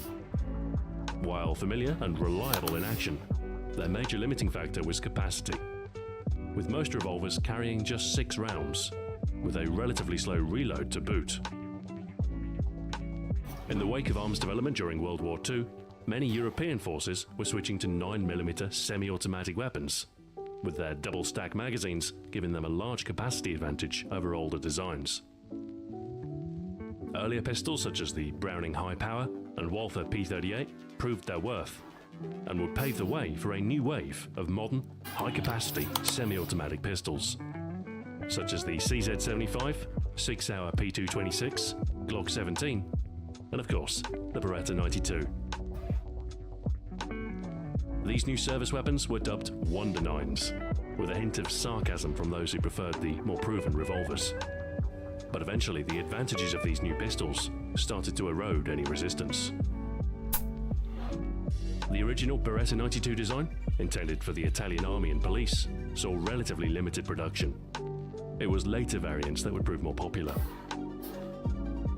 The 92S added a slide-mounted safety in accordance with some law enforcement's requirements, and the 92F and the later 92FS added further improvements, which would eventually lead to its adoption by the US Army. The US Armed Forces had long been aware of the advantages of a semi-automatic sidearm. After all, the venerable M1911 pistol had been in service since 1911. Although the classic Browning design was much loved, By 1980, the design was starting to show its age, and the US sought a replacement. One of the driving forces behind the change was the NATO Standardization Agreement. In order to simplify supply logistics, NATO forces would use these same calibers. And since 1962, 9x19mm Luger rounds had been elected as the pistol caliber of choice. A controversial point even today, the 9mm versus 45 caliber debate is a particularly divisive one. 45 ACP offers greater punch, but 9mm rounds are smaller, offering greater capacity, and have both lower recoil and higher velocity. While some lament the loss in stopping power, modern 9mm loads proved more than adequate for most needs. And in 1985, the Beretta 92F edged out the more expensive SIG P226 to be adopted as the US Army service pistol under the M9 designation. Reliable with its all-steel construction, able to weather battle conditions, and with generous magazine capacity, the Beretta is a thoroughbred workhorse. Its selection by the US Army has led to its inevitable inclusion in a whole host of modern military games. Often a default sidearm, it is a ubiquitous ally to the American M4. It's the go-to choice for those looking to play soldier, although in reality pistols are only issued to select roles. Rear echelon troops, drivers, officers, etc. In games, pistols fill a curious niche. They are often intentionally weaker than most other weapons, with limited range and semi-automatic fire. In Counter-Strike, pistols are the cheapest option, and such weapons determine the outcome of the first round. But once the money rolls in, they're quickly ditched for automatic weapons. The one place they do excel is in reactivity. Fast switching and quick on target. True to reality, the true strength of a pistol is as a backup to your primary weapon. They are ignored by most in favor of their rifle, or even replaced with an enemy weapon. But for those with the reflexes to use it, a trusty sidearm is valuable. In almost every Call of Duty, the tutorial slips in the old adage: switching to your pistol is always faster than reloading. The Beretta is a large weapon as far as handguns go, and as a result, it has quite a formidable on-screen presence. Much of the weapon's popularity can be attributed to Hong Kong film director John Woo. He was a fan of the pistol's stout size and near bottomless magazine, and gave it prime placement in many films, often wielded as a pair. It's the protagonist's weapon of choice in A Better Tomorrow, and the same goes for Inspector Tequila in Hard Boiled. These seminal action flicks have had considerable influence, and this heroic bloodshed has seeped into games inspired by cinema. It's certainly no coincidence that the Berettas come in pairs in Counter-Strike, but it's the Max Payne series that is perhaps the most explicit of examples, with Max imitating classic Woo gunfighting action with dual Berettas in all 3 installments. Of course, the most direct link is in John Woo's own game, Stranglehold, where Tequila reprises his role from Hard Boiled with a pair of the iconic pistols. A far cry from its military service, it seems the Beretta has a darker side. 2 guns, infinite. Fuck, I don't think I can ever learn this the right way. I need a mentor or something. Oh well. Nah, I don't need one. I just need a course. I just need a course or something similar.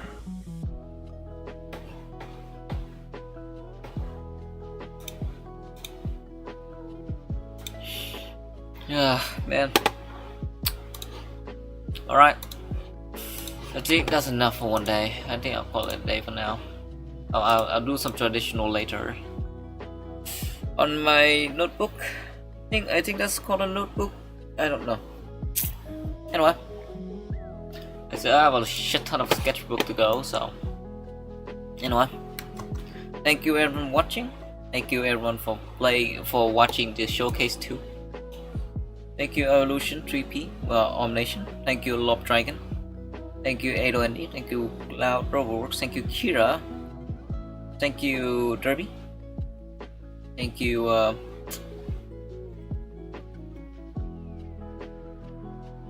let's see, UMR Central. I think that's the guy name. Thank you everyone for watching. I'll see you all next time. Good morning, good afternoon, good night.